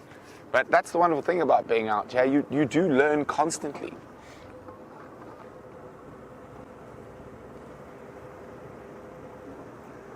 And we're going to continue heading towards the western sections of Cheetah Plains. While we do that, let's go see how Jamie's faring on Djuma. We are right in the middle of Djuma, on Central Road to be exact, and as Central Road suggests, it is in the centre. I hear that Brent's been discussing his morning tea. I don't know whether or not he realises, because I know, because I made him his tea, that it wasn't in fact Earl Grey at all. I'm not sure whether his refined tea taste buds have picked up on that fact or not, but there definitely wasn't any Earl Grey in there. That was solid, good quality South African blend, normal tea, black tea. Right, now I hear a report that there are some very large, very grey animals somewhere just along this road. I am, of course, referring to elephants and nothing else. Let's just keep our eyes peeled for them. I would really enjoy a nice elephant sighting at this stage. We've had our lion, and he has escaped us. And poor old Maggie is probably feeling a little bit the worse for the wear, and every now and again, Jandre and I double-check to see that the tyres are still vaguely pumped up. Let's go see what's standing on the termite mound. Looks like a buffalo. So not the large grey thing we were looking for, but a large brown thing.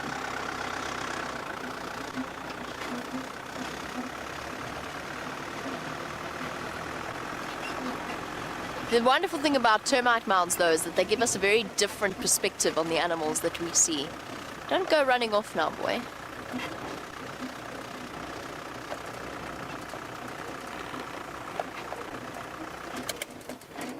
Okay, we've stopped. I know we're a very subtle approach that we made there.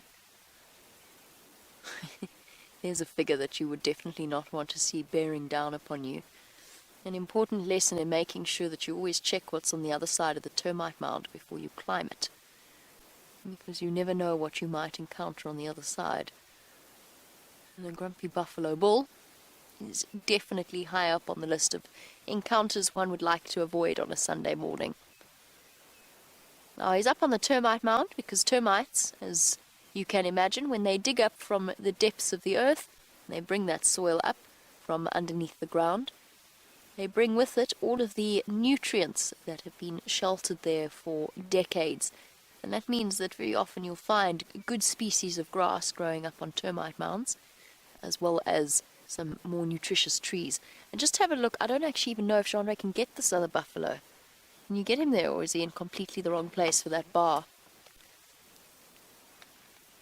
Things are a bit more tricky on our makeshift Mahindra. Here we go, just look at this. Buffalo are by nature bulk grazers. In other words, they eat grass. Although, in times like these, their digestive systems just have to learn to cope with other things. In this case, a weeping wattle tree, which actually on its own is not even all that nutritious, and it just goes to show how desperately these animals are fighting for survival at this point. Even if that includes changing their diet, not completely, but certainly supplementing. And it's not often you get to see a buffalo's tongue coming out and wrapping around tree leaves. That's because in general they don't eat them. They might, even in summer, nibble on the odd apple leaf, but it's very rare to see a buffalo targeting quite so enthusiastically a tree rather than a patch of grass. But then who can blame him? Because I'm not sure I would want to snack on the grass in its current state. Not that I'm a huge grass eater myself, but there's really nothing to eat, and it's not very appetizing at all.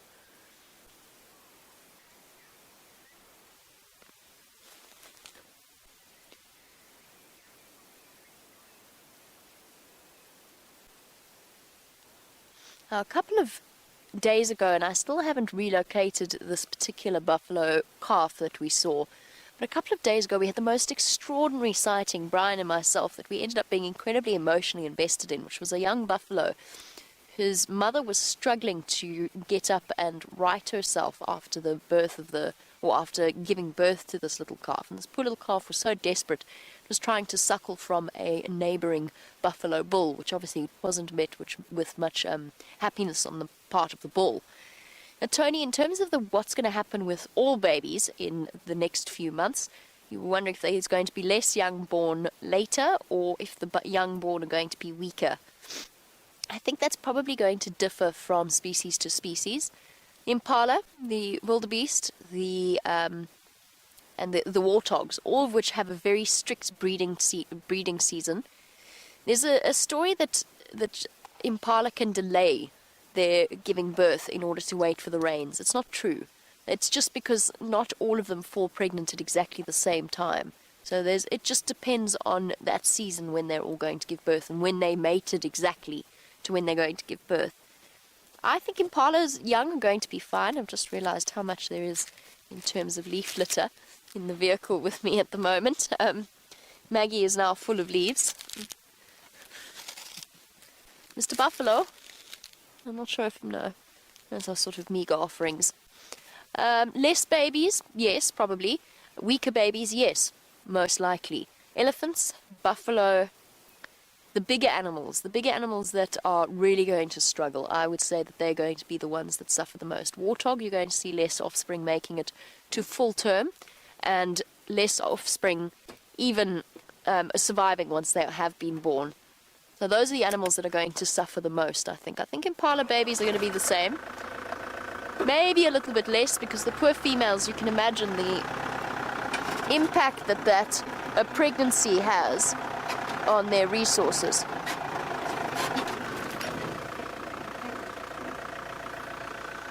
Let me try that one more time. Sorry, Kirsten. Give me a second. Okay, repeat, please. There we go. Okay, we need to send you across to Brent. It's getting a bit jumpy on our side. We need to reboot.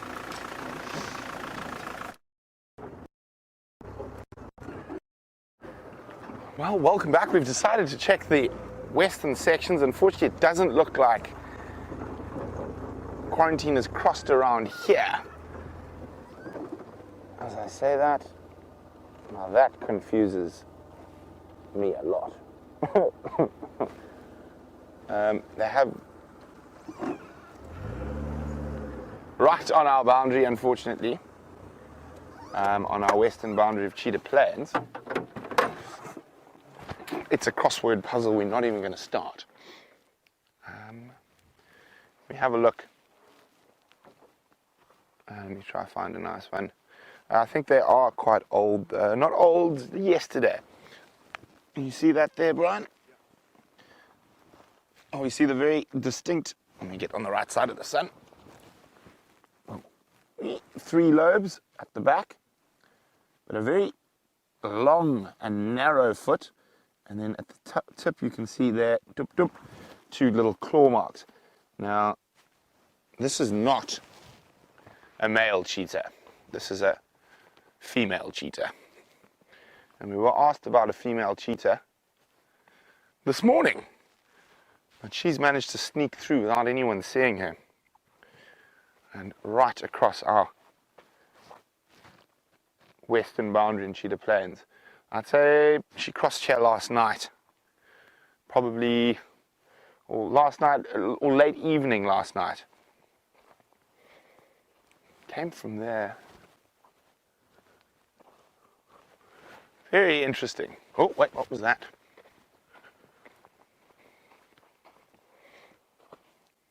Hyena tracks.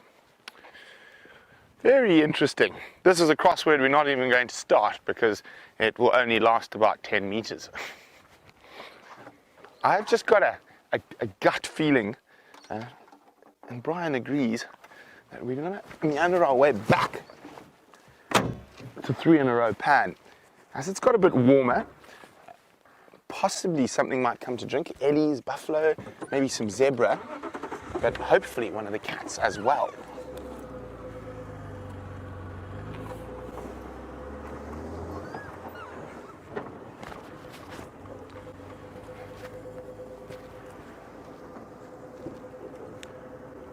Let's have a look. Yeah. This is an area of Cheetah Plains we don't spend too much time in. It's very, very thick. And I like to just come down here every now and then, have a squiz what's going on. I mean, look at that, a female cheetah went through here. But while we head back towards 3 in a row pan, Jamie has found something very large to show you.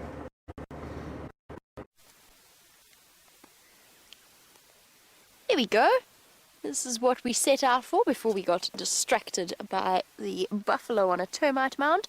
Elaine, and to all of our other elephant lovers, this is a sighting for you. And it's actually spectacular. Of course, I can't see, and Maggie, what you are looking at in terms of lighting, but from my perspective, it is absolutely beautiful.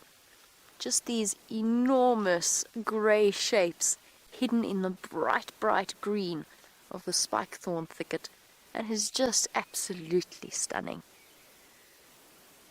It's one of my favourite places to see elephants, sitting in river systems like this. What do you think, big girl? It's okay. It's okay. You can come across if you want. I'm doing some serious thinking there. Twisting her trunk a little bit, just sniffing the air. Oh, cute! Is this why she's so nervous? Oh no, it's the little wrinkly foreheaded one. It's Benjamin Button. Ah, I'm so glad we got to see this little thing. Hello, hello. Alright, big girl. Very sorry. We don't mean any harm to your little baby. Oh, hello. Oh, speed wobble. Oh, goodness. Hey, big girl. Hi. Your baby's beautiful. Your baby is beautiful. Even if it has got a wrinkly forehead. Hey, baby.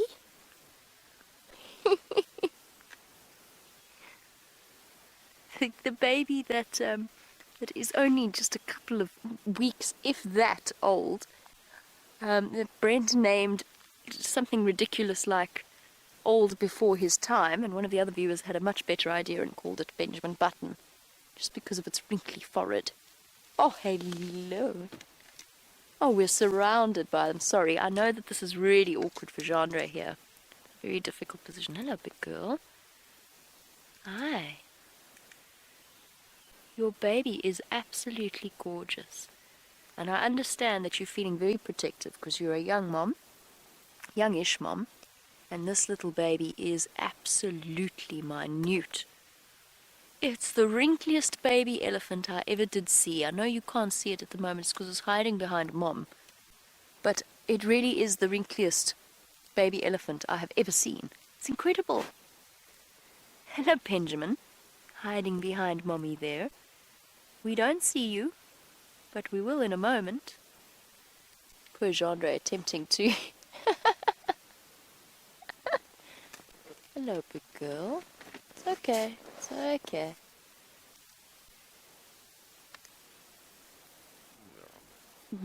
Genre says no, sorry. Okay. Sorry, Genre. That elephant chose the worst possible position to walk behind in terms of our abilities on the Mahindra. I just want to watch where she's gone.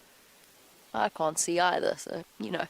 Maggie maybe doesn't make for the best visibility in the world. Where has she gone? I can't see her at all. Okay, she's still on your side, okay.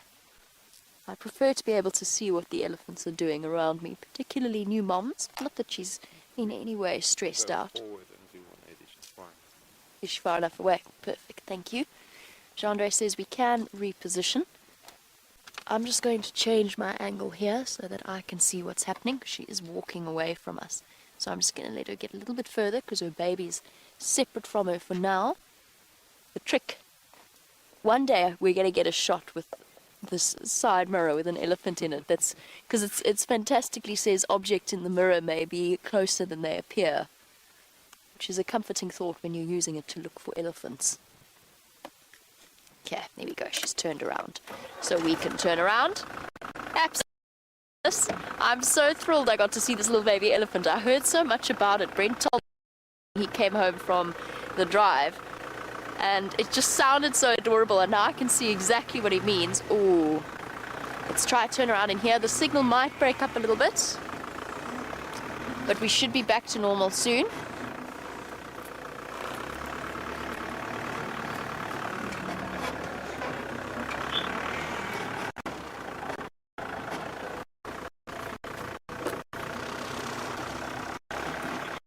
There we go. Beautifully relaxed herd of elephants. Can you see some of them through there, Genre?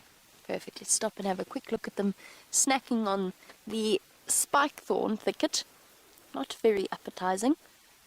We saw the buffalo feeding on the weeping wattle. Spike thorns, like silver cluster leaves, incredibly high in tannin content, which means they taste very astringent, and they will suck away all of your saliva if you munch on them as a human being. Great for upset stomachs, not so much for the taste that they leave in your mouth. It's my pom-pom getting in the way there. I'm trying to duck it out of the way. It's very tricky when you can't. I'm not used to the angles. Now it's in the way. My apologies. I can't escape Genre. There we go. The elephant deciding that it's tired of the spike thorn diet. Time to move on and see what else it can find. I'm keeping an eye out for our little one. I want to show you another view of Benjamin Button. Definitely by one of the cutest baby elephants I have ever seen. And since our Ellies are a bit obscured here, let's try for one more view. Such a tiny little one.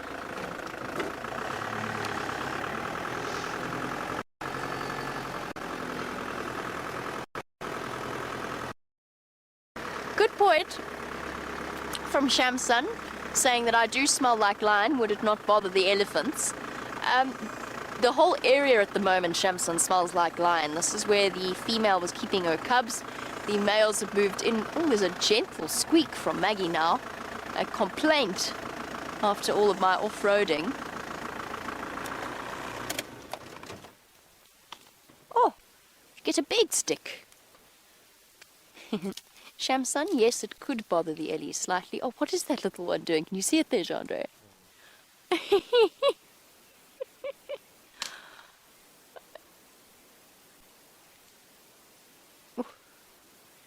Little bit of curiosity there, exploring its new world, and trunk not quite coordinated enough to fully master it.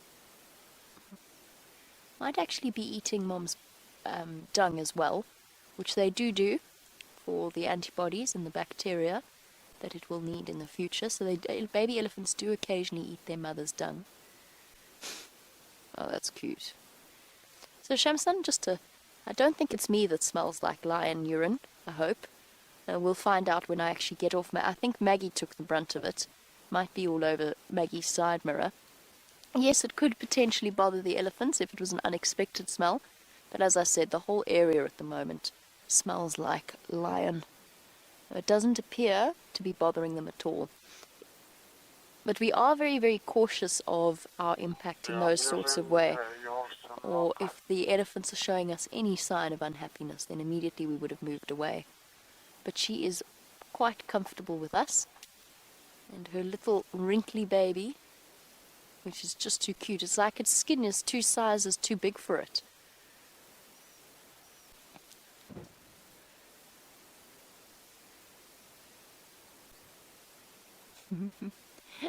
Aqua. Well done, by the way, Aqua. Bravo on the name Benji, our Benjamin Button elephant. I think that is a brilliant name. Aqua, it would be wonderful to watch Benji grow up and fill out his wrinkles, which he will of course do, but I completely agree with you. I'd love to know what caused it. He looks like he's inherited a second-hand skin. Like he's got an older cousin and it's just been a hand-me-down. It really is too sweet, but I agree. And the joys of Safari Live is that we might be able to identify. I don't know how quickly those wrinkles are going to disappear or how easy he's going to be in future. So why don't we have a look at Mom? Because he's going to be with Mom, very close with Mom, for at least the next 3 years of his life. But let's have a look at her identifying features so that we know in future when we are looking at Benji, the little wrinkly elephant. It sounds like the title to a children's book, doesn't it? So she's got a little nick flap on the outside of her ear. Oh, crunch. That's about her only identifying feature on that ear that we can see at this perspective or from this angle. She's got 2 relatively uniform tusks. One right, one slightly pointier, but that always changes because they break. So the outline of the ear is one of the best ways of sort of an on-spec identification of an elephant, because those nicks and cuts and imperfections will remain that way for the rest of their lives. And the car's about to rock a little bit. It's not Jandre's fault. His camera work is perfect as always. I'm taking my foot off the brake, which I should have done ages ago. Oh. Well, that was, yes, that was very dramatic. I thought we were going to roll back further. And she's currently enjoying an entire, and that is a root that she's just pulled out there. She's dug up and pulled out a root system of what looks like it was a monkey thorn or something similar, and she is now crunching her way through it. So not even as they do with a stick or a piece of trunk, not aiming for the cambium layer of the bark, she's crunching the root, the entire root, because it contains, as you know, root is a storage system for a plant, so it contains a great deal of nutrients as well as water and nitrates, because as herbivores they do need to supplement their protein intake. The nitrates in the rhizomes of the various plants, particularly acacias and their relatives, provide them with the protein or the nitrates that proteins would otherwise provide in meat eaters and carnivores or omnivores. Her little one, Benji, is just being the cutest thing that ever walked the face of the planet. I know we were discussing lion cubs and that they are cuter than anything else. I'm pretty sure that because we're currently looking at him, Benji might win that title. But he doesn't want to be looked at anymore. He wants to do yoga behind Mom, which is fair enough. Do some morning stretches. Do some trunk coordination learning.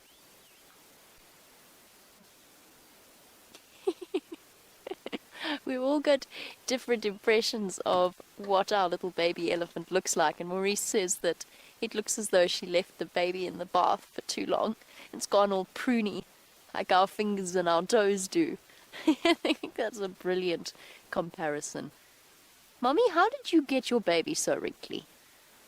What on earth caused that? Oh, kneeling down. Imitating Mom.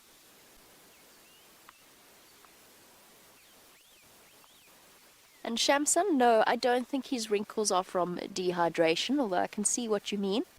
That might have been a little bit of concern. But no, she seems to be, just looking at her a little bit, she seems to be lactating.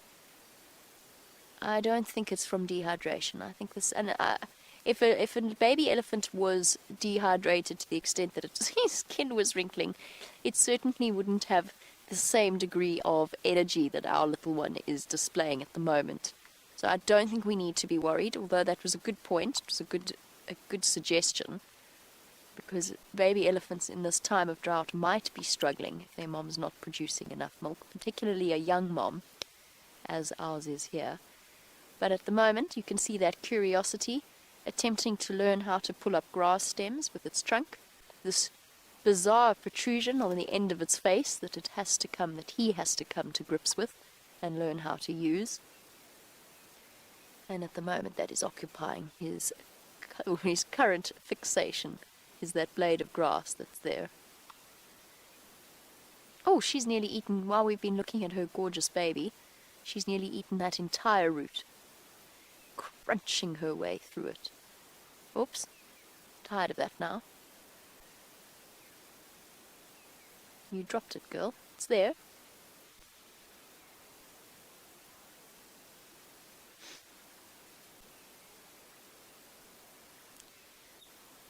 This little one wobbles its way around underneath Mom's tummy and attempts to kick up whatever it can find and then pick it up with its trunk. It isn't going terribly well at the moment. Kathy, our little one here, once he stopped sucking his trunk for comfort. Oh, there's Mommy. Come on, Mommy. Let Benji have a drink. Our little one will start eating solid food at around 6 months of age, is when you start to see them Oh, Mommy. Come on. Get your little one. You know, I said she looked like she was lactating. She actually doesn't look like she's lactating that much. The mammaries don't look as large as they might otherwise. But it might just be because she's young. It might just be because she's young and small. She is letting the little one try and feed now, but she's just distracted by the roots. But Kathy, 6 months of age, is the age at which they start to properly supplement. They will put other things in their mouths before that, and occasionally chew and swallow them, kind of like toddlers and any object that you don't want them to put in their mouth and chew and swallow. Baby elephants are much the same, and they often watch Mom or older cousins or siblings to attempt to... Here we go. Here we go, little one. Round you go. There we are. Except Mom won't really keep still because Mom's hungry. She's decided that she wants food first. As the poor little Benji attempts to latch on at the same time and dodge the kicking feet.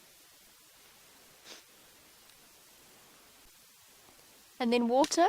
Well, we've seen them drink water at about 3 or 4 months of age. They'll start to drink that. But mostly they will be entirely reliant upon their mother's milk, and she will lactate for up to 3 years after giving birth. And then comes the full-on process of weaning, which is not something that's appreciated by little baby elephants. nor in fact baby hyenas, which we were talking about earlier. And they start to have proper full-on weaning tantrums where they scream at their mothers. And a lot of the vocalizations that we hear come from screaming baby elephants being told they can't drink milk anymore. She is definitely thoroughly focused on something in here. She's trying to kick away the trees so she can get to the root system.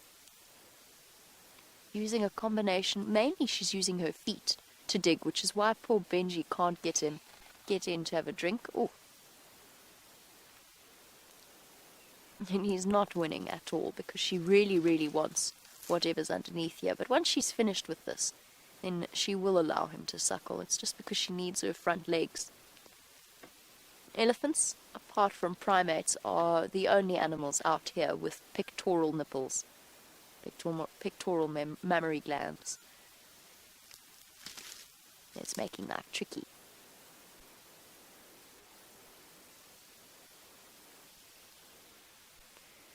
Benjamin? No, not Benjamin. Sorry, Benjamin's the elephant. Don. Sorry. I got distracted by the elephant. Don, not Benjamin. Don would like to know how much I think Benjamin weighs. I'd say he would top out the scale at around, even though he looks so incredibly tiny, probably around close to 200 pounds, if not a little bit more. He's very, very young still, and he's not a big elephant calf, but they're usually born just under or around 100 kilograms, so close to 200, 220 pounds. So Benjamin will be a little bit bigger than that. So although he looks tiny, I suppose everything looks tiny in comparison to a couple of tons worth of mom. Ah, there we go. Well done, Mom.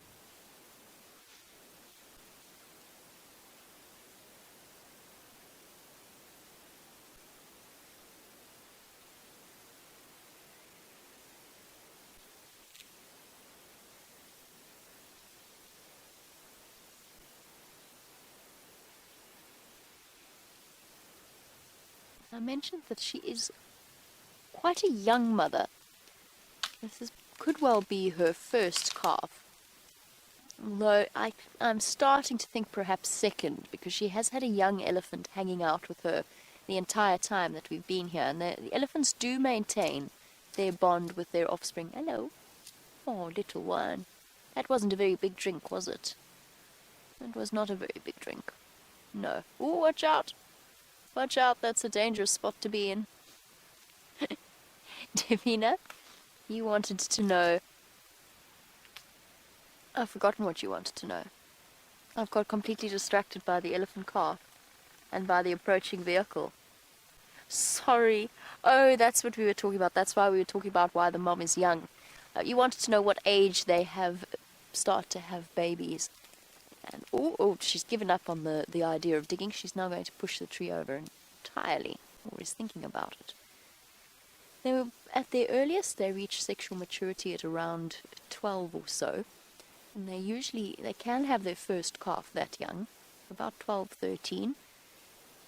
That's when puberty hits or sexual maturity hits.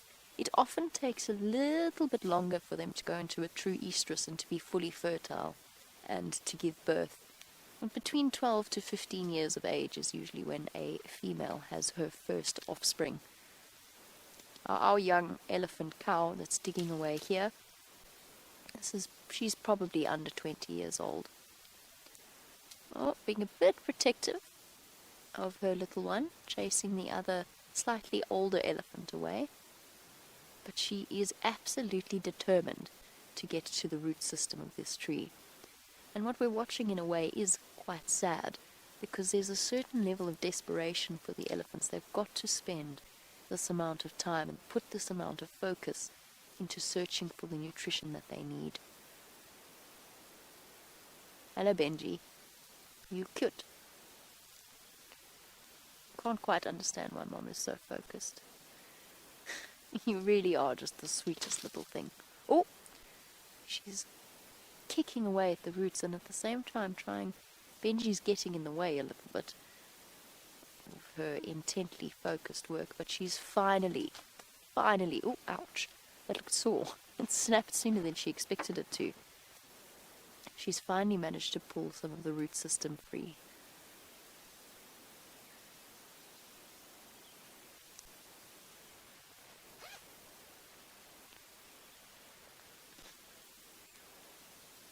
Little Benji investigating exactly what Mom is having a look at.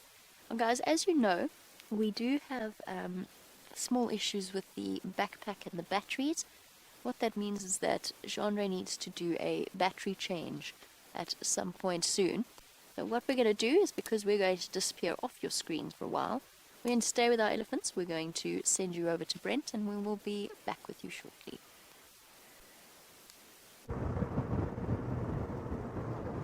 We went past a 3-in-a-row pan again. Unfortunately, no luck there. Temperature has dropped. We have reapplied warm clothing, blankets and gloves. Now I'm just going to have another check through here on the southern boundary, just in case Queen Karula has made her way back later in the morning. So let's just have a quick look at the tracks around here.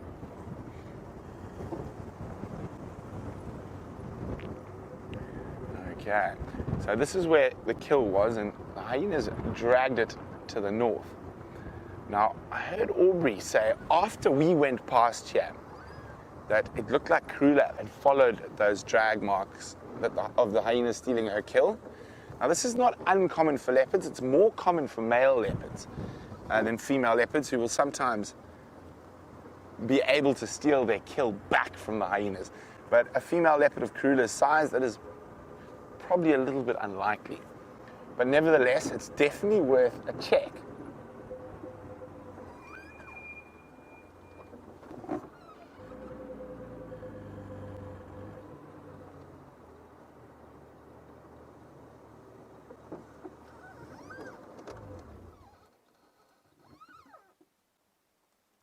I can hear some upset little batters, a little flycatcher. They get upset at nearly everything. It's always worth having a double look when you hear those little alarm calls. I don't know if can you hear them, Brian? Yeah. I'm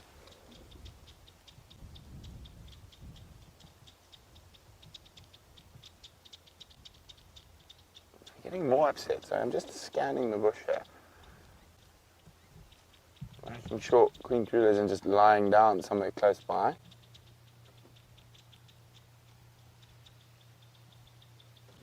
Let's move forward a little bit. Now, Jeremiah is wondering, will leopards make a kill even if they've just made a kill?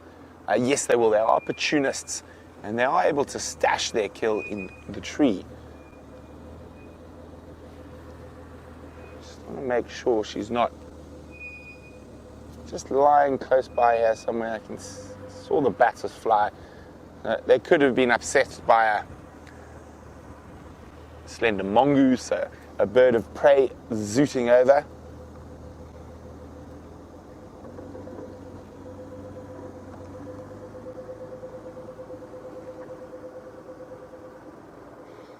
I think it's definitely worth having a look on Leadwood Road.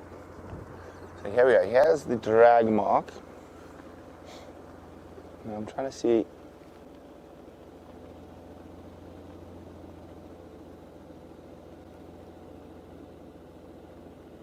The tracks following it. Well, it's quite difficult. She's been here for a while, obviously, with that kill, so there's tracks in all directions. I think we're still going to go have a quick look on Leadwood Road, which runs parallel to where we are now.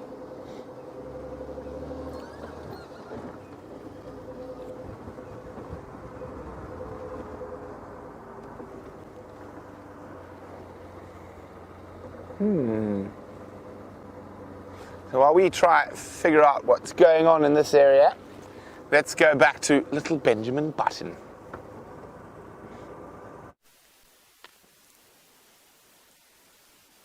Benjamin Button is being absolutely adorable, attempting to uproot what he's managed to find. It's now in his mouth, and he's pulling hard, trying to use feet just like Mom, but it just isn't quite working. The coordination. Oh, Not 100% there. And sometimes, if your legs aren't long enough to take the step, you've just got to do a slide down into the road.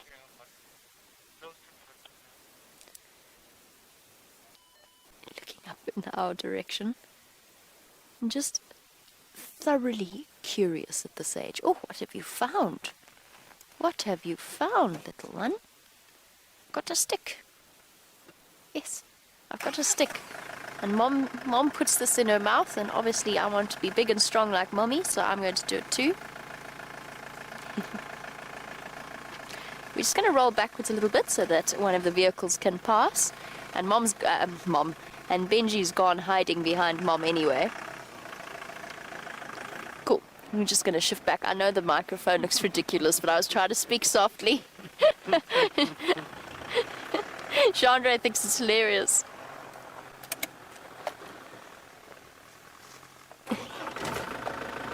I like that idea from Lucy in South Bend, Indiana. I'm sorry, please ignore this. I can probably now tuck it back in. Sorry, Gooby. Okay. That's okay. It's okay. No reason to stress. We'll turn off until the other car's away. Lucy's thinking along the lines, you know when you see somebody with a puppy with folds and folds of skin and enormous feet, and you say to them, oh, that's going to be a big dog. Lucy said perhaps Benjamin Button is so wrinkly because he's going to grow into an absolutely enormous elephant. And perhaps he is.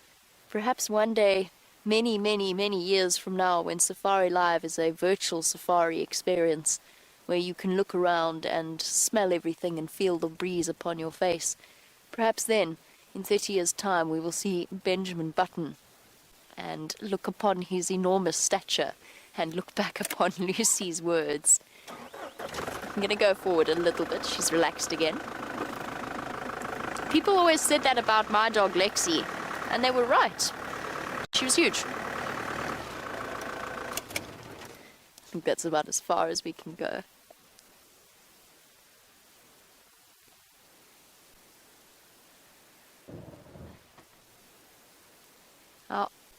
For me, as much as I love our big cats and our graceful leopards, our magnificent lions,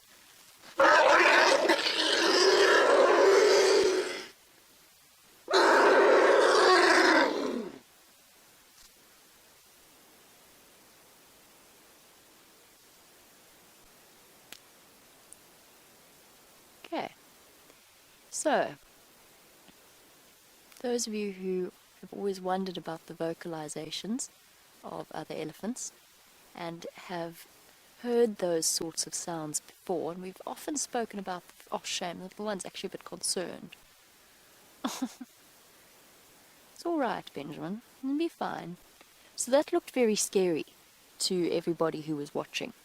It wasn't. We often speak about the fact that what upsets elephants is other elephants, and there she was getting a bit cross with that young bull's vicinity to, first of all, I think it's a young cow, vicinity first of all to her baby, but also to the tree that she wants to eat. And competition for food at the moment is incredibly fierce. So what you saw there actually looked like bullying. Looked a little bit painful, but she never used the full might of her strength. She just conveyed her lack of appreciation for a lack of self-respect for her personal space. Now little one's moving off. It's got a bit confused in all of that ruckus, wondering what's going on, curious, and responding like a human child might do, which is with a fascination as to how the situation is playing out. But that was incredible. That's not often that you get to see an elephant actually pin down another elephant, which is what she did there, and she wouldn't let it get up initially. Now, how incredible was that sighting? And I don't know what the sound was like from your perspective. It was so incredible, Chandra actually can't breathe. He's having to cough in the back there. But that truly was, I mean, that vocalization is absolutely astounding. And she's now calmly nibbling on her roots like nothing untoward has happened, because this actually does happen frequently in the elephant world. And now you understand when we say that what upsets elephants most is other elephants. Her baby's gone completely now. perhaps terrified that Mom's going to be cross with him as well. She won't be. I think she is very, very hungry, though. And that's why she's been so focused on the root systems and the tree. Shame. And one rather offended, rather confused young elephant has moved off, having been quite thoroughly chastised.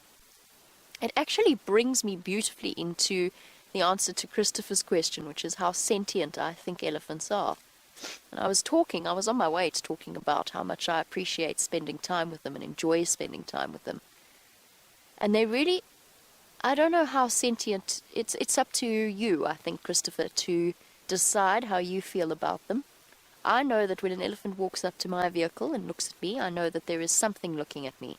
When I look into an elephant's eyes, there is something looking back. It's not human, but there is certainly an incredibly powerful presence and a powerful intelligence there.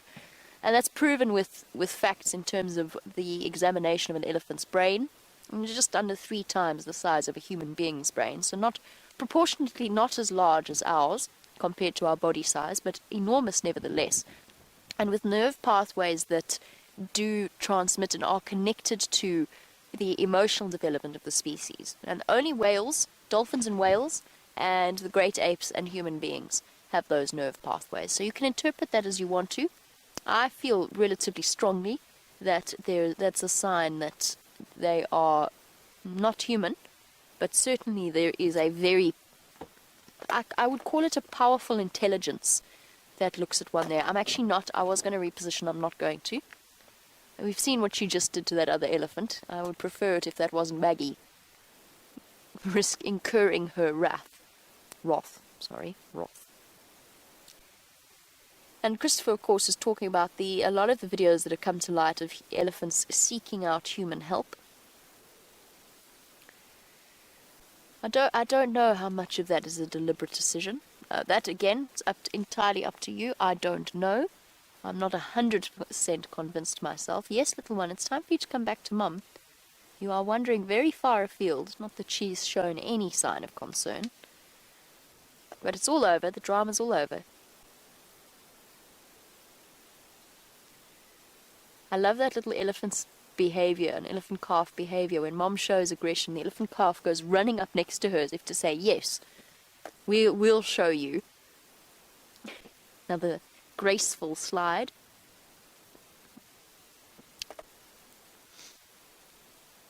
And this is the equivalent of a young child desperately wanting to taste a coffee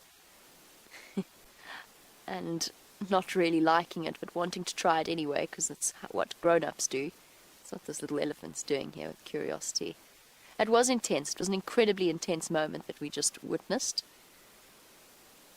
And it's odd that we haven't caught more of those moments on camera, because they do often occur, especially with mothers with young calves. They tend to be relatively short-tempered. Now the little male, not the little male, the little male that's been with her the whole time, I suspect is a previous calf. So Benji's older brother.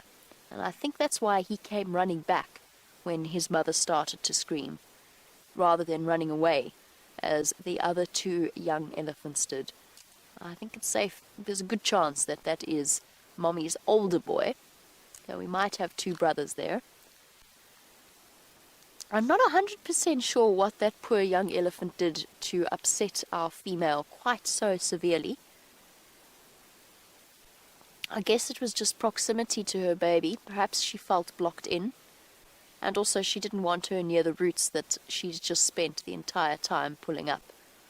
Benji has just delivered older brother the root system that he was carrying. That's really cute. Older brother who knows a little bit better what to do with it. Oh, or not. Not entirely.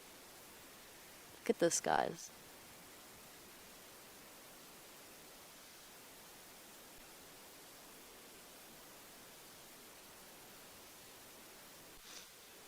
You cannot witness a moment like that and not believe in the incredible power of an elephant's emotional intelligence. Look at this.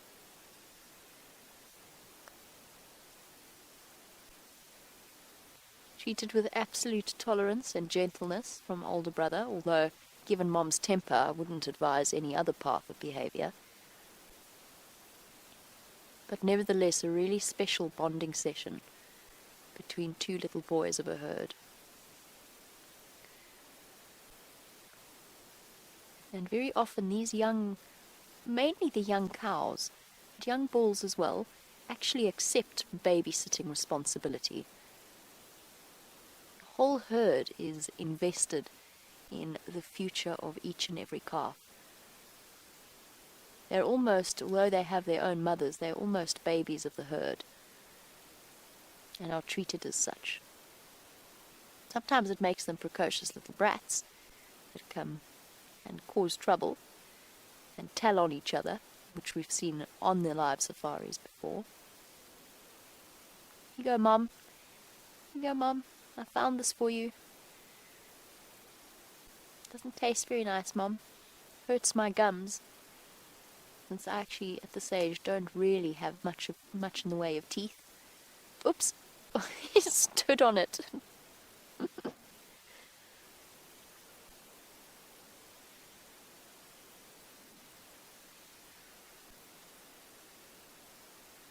This is what, to me...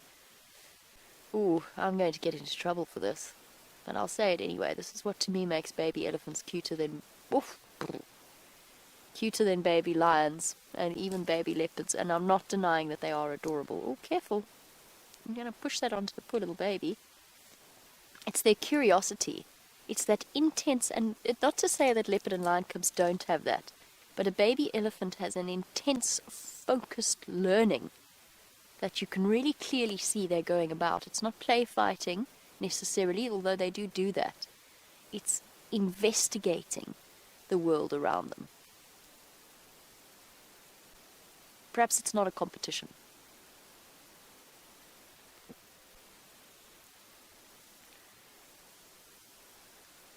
But there is something that connects human beings to elephants.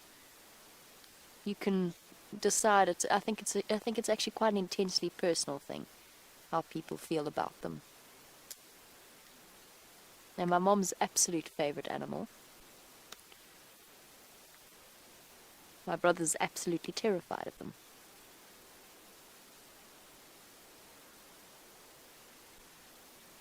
What's that, Benjamin? What's happening there?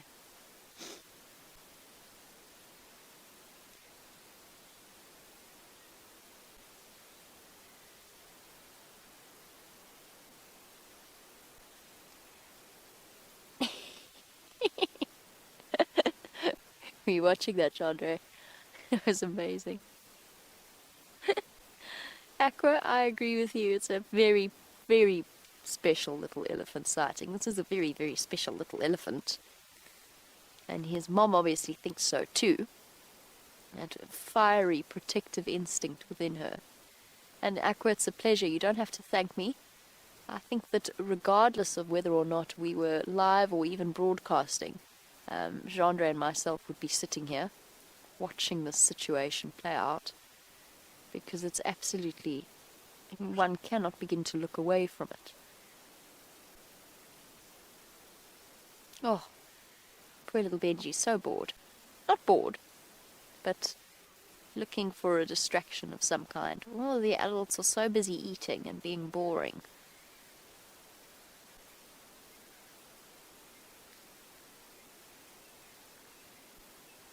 Here we go, I found myself another piece of bark, but my trunk's not very good at picking things up yet.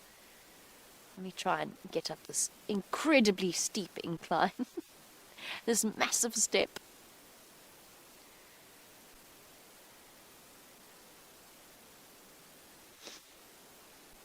Yesterday we were treated to another extraordinary elephant sighting, which involved a leopard watching them from the safety and security of a couple of guarri bushes. Quarantine in this case. And I mentioned the fact that baby elephants have better eyesight than the adults. They tend to be sharper. I don't know, I think it's a combination of better eyesight and also the fact that they're more focused on their surroundings because they're interested in what's going on. Justin, you were wondering, would a baby elephant have a sharper sense of smell than an adult? I'm not sure. to be 100% honest with you.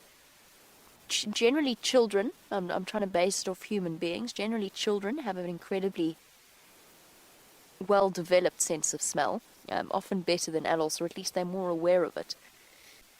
I think you might find that their sense of smell could potentially be stronger, but their sensory development and their brain development is behind that of an adult, so they're not 100% sure about how to interpret what it is they're smelling, I think.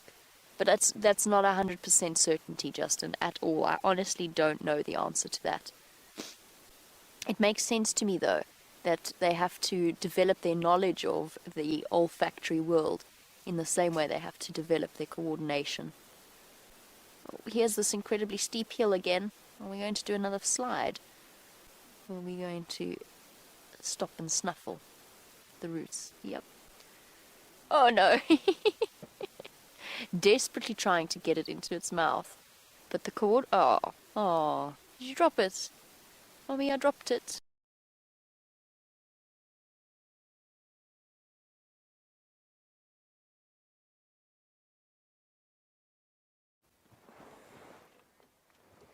We just had a very brief visual of Shadow crossing the road, and we've tried to loop around to find her again, and we haven't had any success just yet. But we have found a male Inyala, and it did look like she might be stalking something.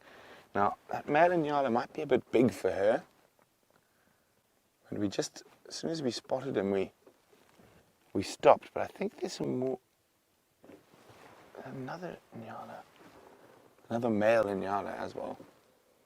But she's somewhere within the 50 meters of us. It's a very thick area.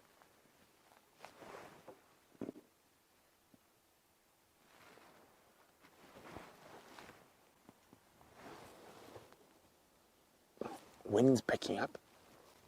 Now, she's quite capable of killing an animal this size.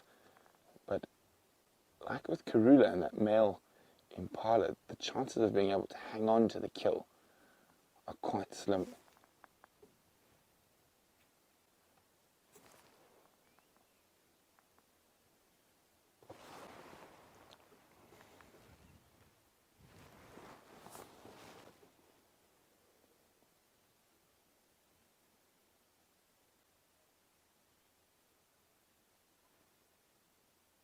Just sitting here and listening very carefully. Now the Nyala are behaving like there's nothing wrong. We know there's a leopard here, the Nyala don't.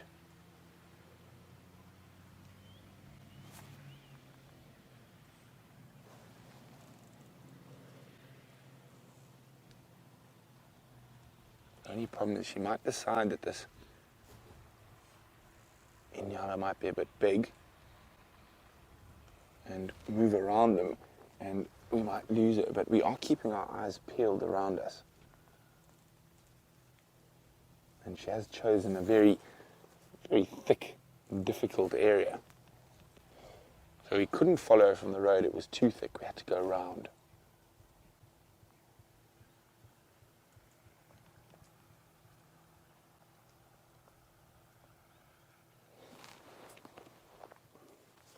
So unfortunately the backpack battery has expired and needs to go back on charge, so you're stuck with the killer bees for the last 30 minutes or so of the sunrise safari.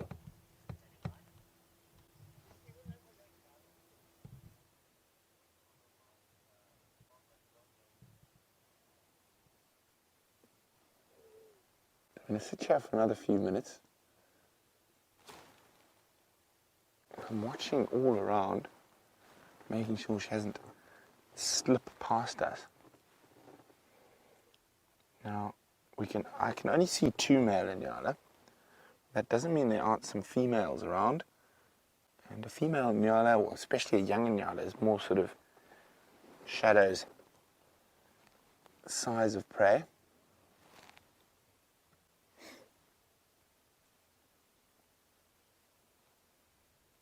Just looking for any sign of movement in the bush beyond us.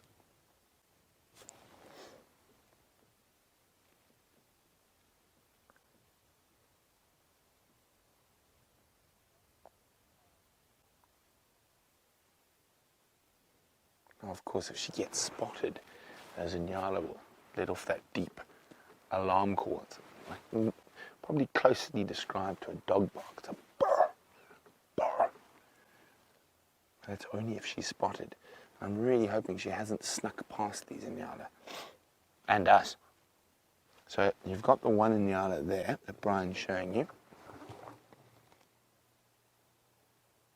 And to the left, in the depth of the thicket, is another male Inyala. Right in the depth. I can only really see the leaves moving. So almost parallel to you, Brian. Might be able to pick up a little bit of movement there. So not only are we listening for the Inyala alarm calls, we're also listening for any bird alarm calls that might give it away. So let me just have a look where Brian's looking at the moment. A little bit more to the left. Keep coming. Keep coming. And drop a little bit. A bit to the right. Now, right in there, believe it or not, is another Inyala. Now, there we go. You can just see his feet moving.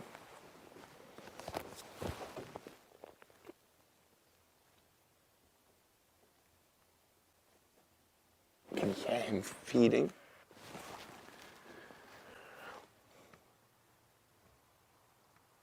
But no sign of shadow yet. But I don't want to move around too much because those Inyala are quite close to us. And when we saw shadow is no more than 30 meters from here.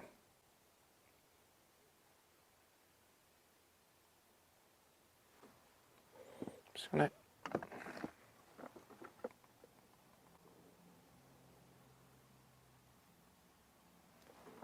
station standing by on Gary Main.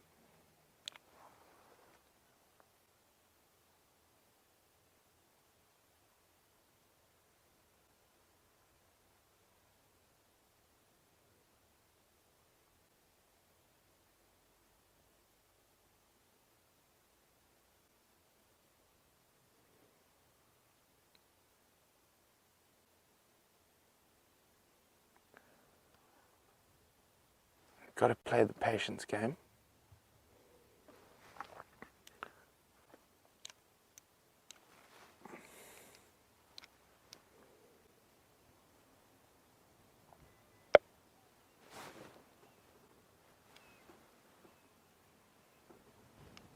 Okay, so a strong wind is going to help her. And she could be right there, and that leopard camouflage is so incredible.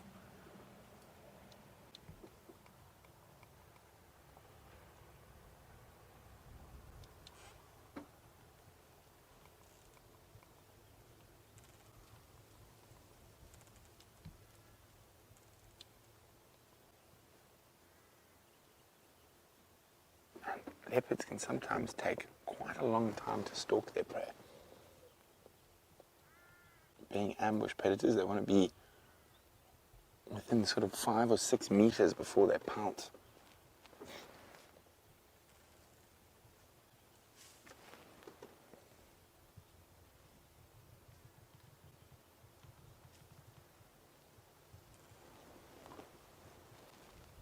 The wind is in her favor.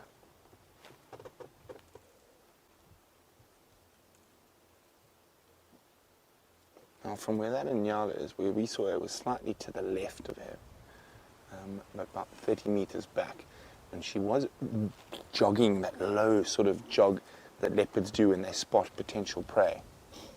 So he's actually feeding towards where we last saw her.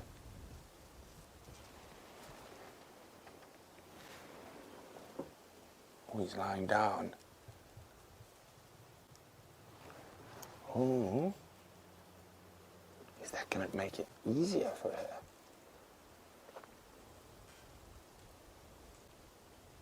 Now the wind is going to mask her movements. Even if she puts her foot out of place slightly, the sound through the trees will help mask her movements. As I said, the wind is in her favor.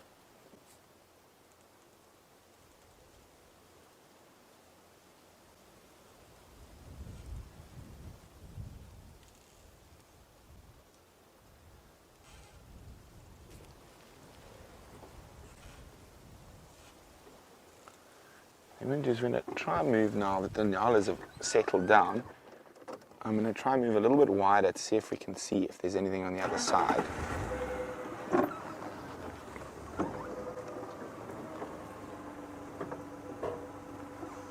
And in this winter, the colours around these Timbueti thickets will suit her camouflage perfectly.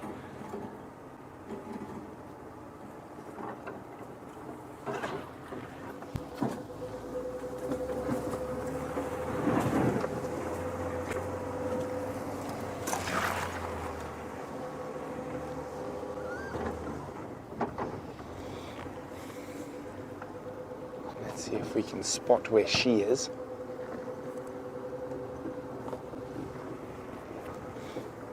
So this is quite a difficult area. So we were there, we saw her run in down here.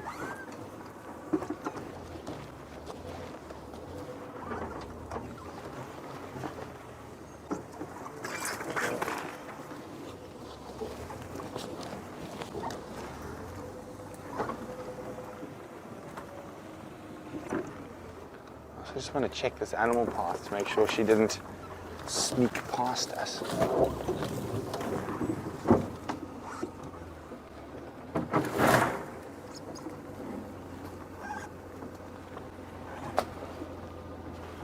there's no tracks there. I've got her. Okay, Brian. Straight down this animal path. There. She's also playing the patience game. You see a little bit up? There she is.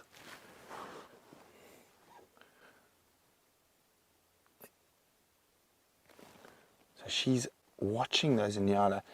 Just judging from her language, I think she's probably a bit disappointed that they're big males and not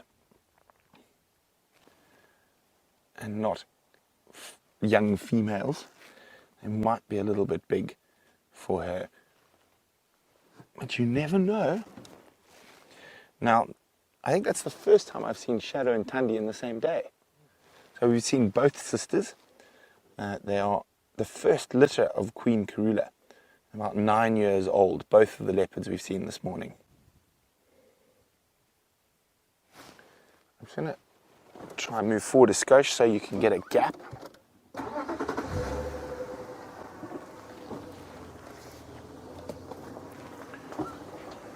Say when, Brian, just trying to get you a gap, a better gap.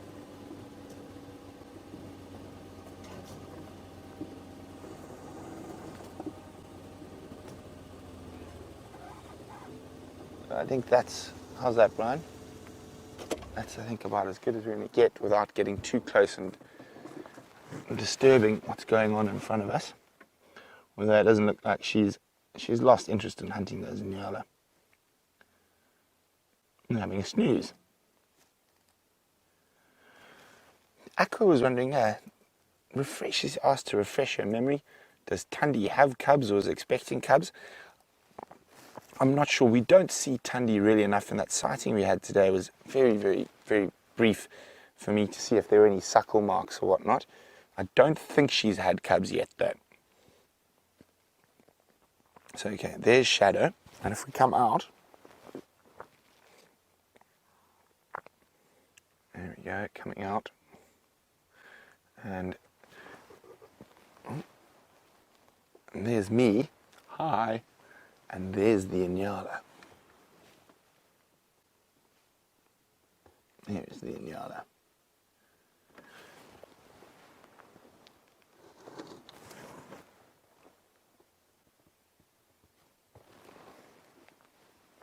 And he looks very relaxed,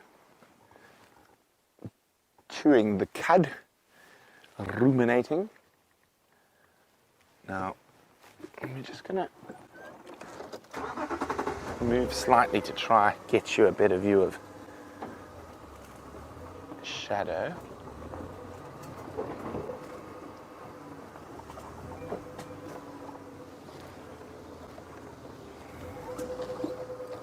It's going to take a little bit of a 68-point turn.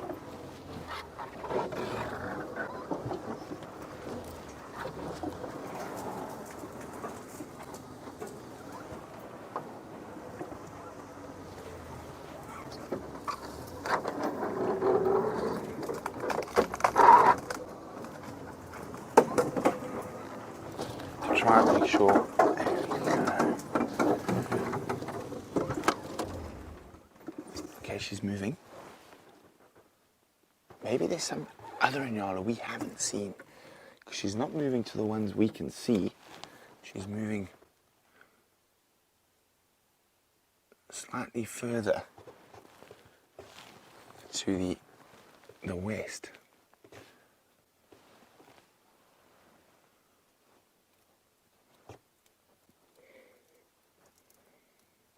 Now remember, we're watching this leopard live in the middle of Africa. And Brian is giving you the best view we can get. I'm looking the exact same. I can only see her hindquarters and her tail.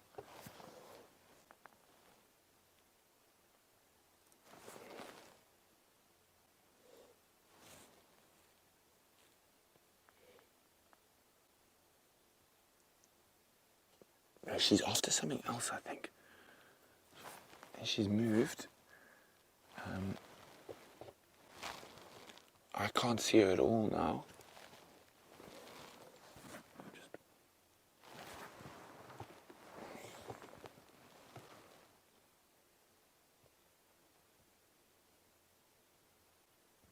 Can you see any movement, Brian?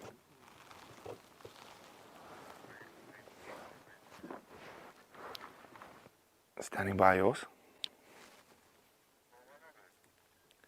Yeah, if she's just got up, I've just lost visual, and she looks like she's stalking something slightly more to the west towards the drainage line, but no more than 20 meters from Gowrie Main.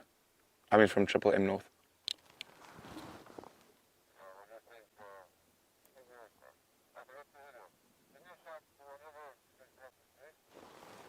Copy, will do. Ryan, you got anything? Let's move forward a skosh.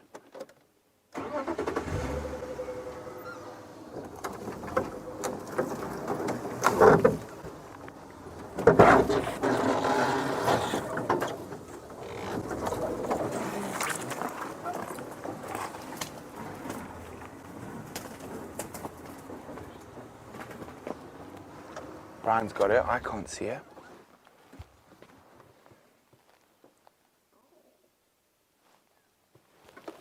There she is. Well spotted, Brian. Now I'm trying to find them with my eyes. I can see them on the monitor. Ah, there we go. I've got her.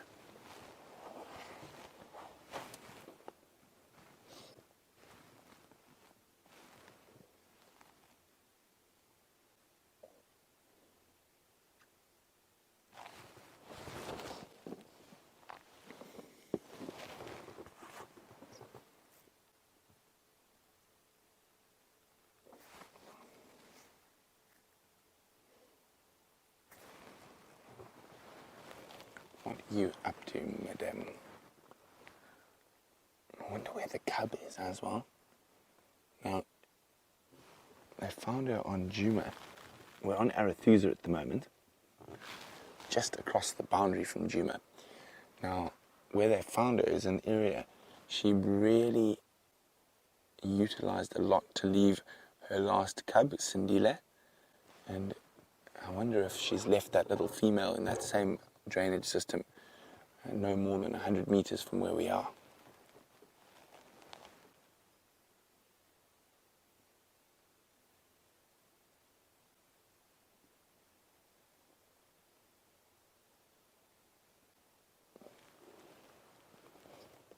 Now she's just sitting, listening.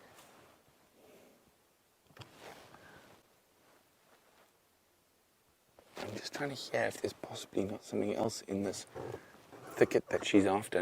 I don't think she's after these two big male Inyala.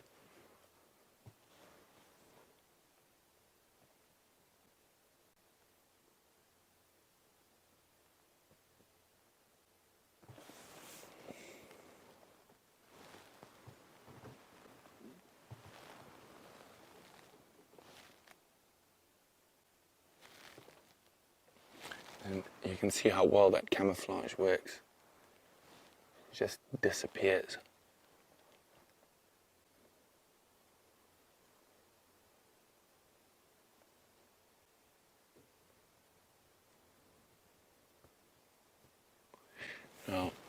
completely agree with you, James Richard. So even when the visual isn't great, the potential of a hunt is always exciting. And it's so thick here. We don't know what else is in this thicket apart from us, the two in Nyala and Shadow.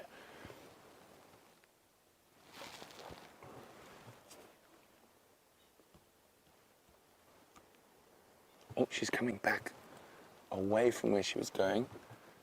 Looks like she might come straight towards us.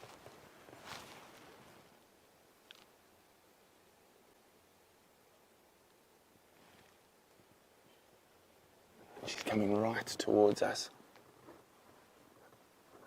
Hello, Shadow. Look at that. Hello, girl. Oh, they're such exquisite animals. She is hungry, I can see that. Checking the wind.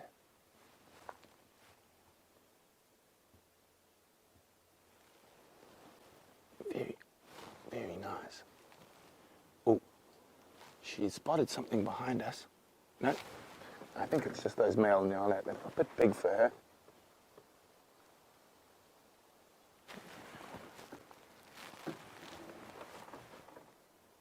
So she's actually walking right past the Nyala that's sleeping and completely ignoring it.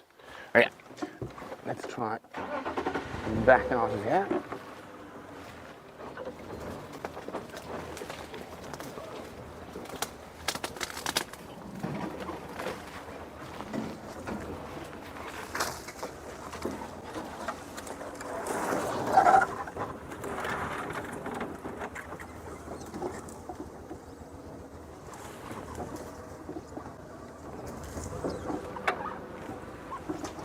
We did take us a 68-point turn to get in here, so watch behind you, Brian.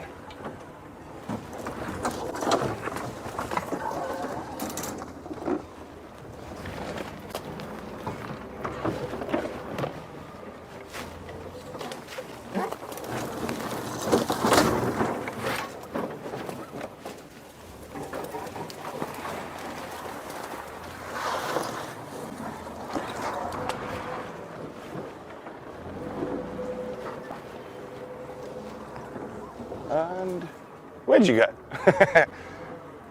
I'm pretty sure she's continuing through here on the edge of the thing. Straight ahead. Through there. Okay, I'm going to go round where we've got a little bit more open.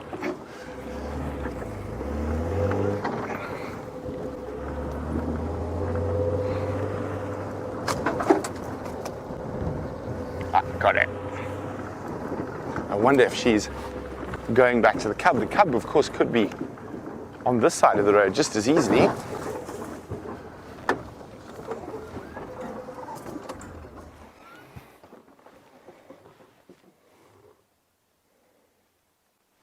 But it does look to me like she's hunting.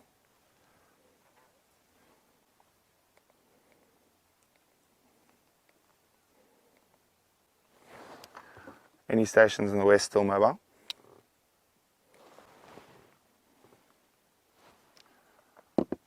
Oh, she's been spotted by a Franklin. You can see her tail lifted up.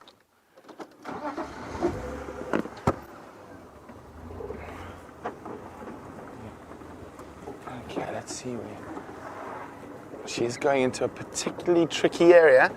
The Shadow's well known for that. I'm going to try see if I can find a spot to loop around.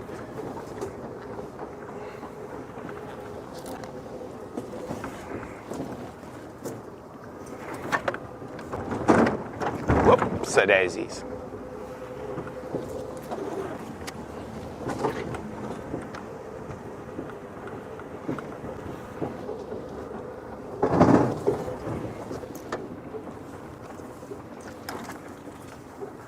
You see it, Ryan?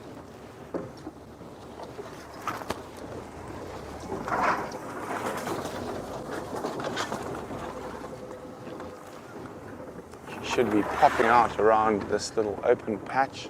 There she is.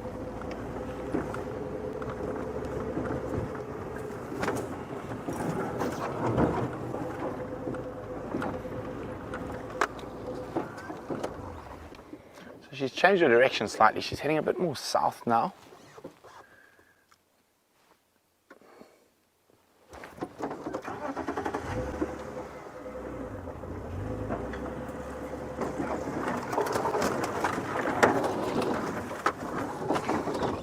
Isn't that gorgeous? Oh, off she jumps. I love it when leopards do that and they put their front legs up on the log.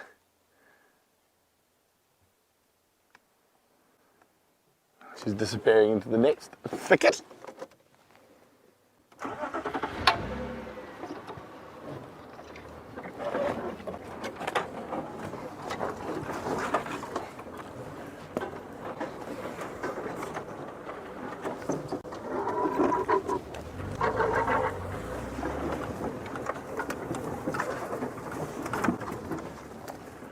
I'm going to stay with her as long as we can through here.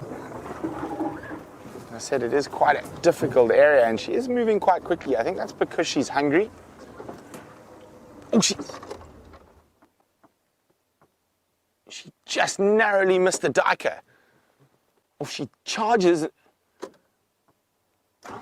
Oh, that was close. She must have missed that duiker by half a meter. She suddenly just leapt. And she's running now to try catch up. Can you see her through there, Brian? Just go forward. That. You got it. There she is there. You can just make out those rosettes. So I'm going to leave her alone now. I think I'm going to let her hunt. I will come look for her, or someone will come look for her this evening, and hopefully there's some luck. But let's let her hunt in peace. She does have a little cub to care for, and I'm hoping that cub is on Juma at the moment, so very exciting. And we're just going to reverse back slightly. We might be able to get a long distance visual of her as she heads off. You okay there, Brian?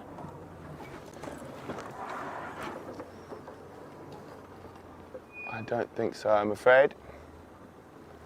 Off she goes into the ether. So turn around quickly.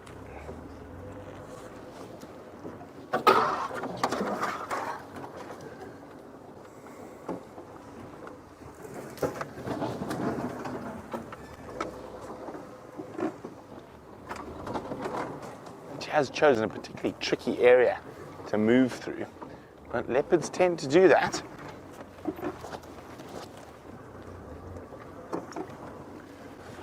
Well, so far, so good. My cat luck seems to be holding out. So every single drive I've been on since being back from leave, I've been lucky enough to see one, sometimes two, sometimes more than two cats. So this morning we had a very brief visual of Tundi, Shadow's litter mate and sister. And now at the end of the safari, we had a lovely view of Shadow right at the end as she walked right next to the vehicle. But it is now time for us to say toodaloo, nearing the end of the sunrise safari. And I'm going to say goodbye for Jamie and Gendre as well, as their battery didn't quite make the whole drive. But from the Killer Bees, it's been a wonderful cat-filled morning. And from the thumb and the spider flashing around in front of the thumb, hope you have a wonderful rest of your Sunday and see you in a few hours.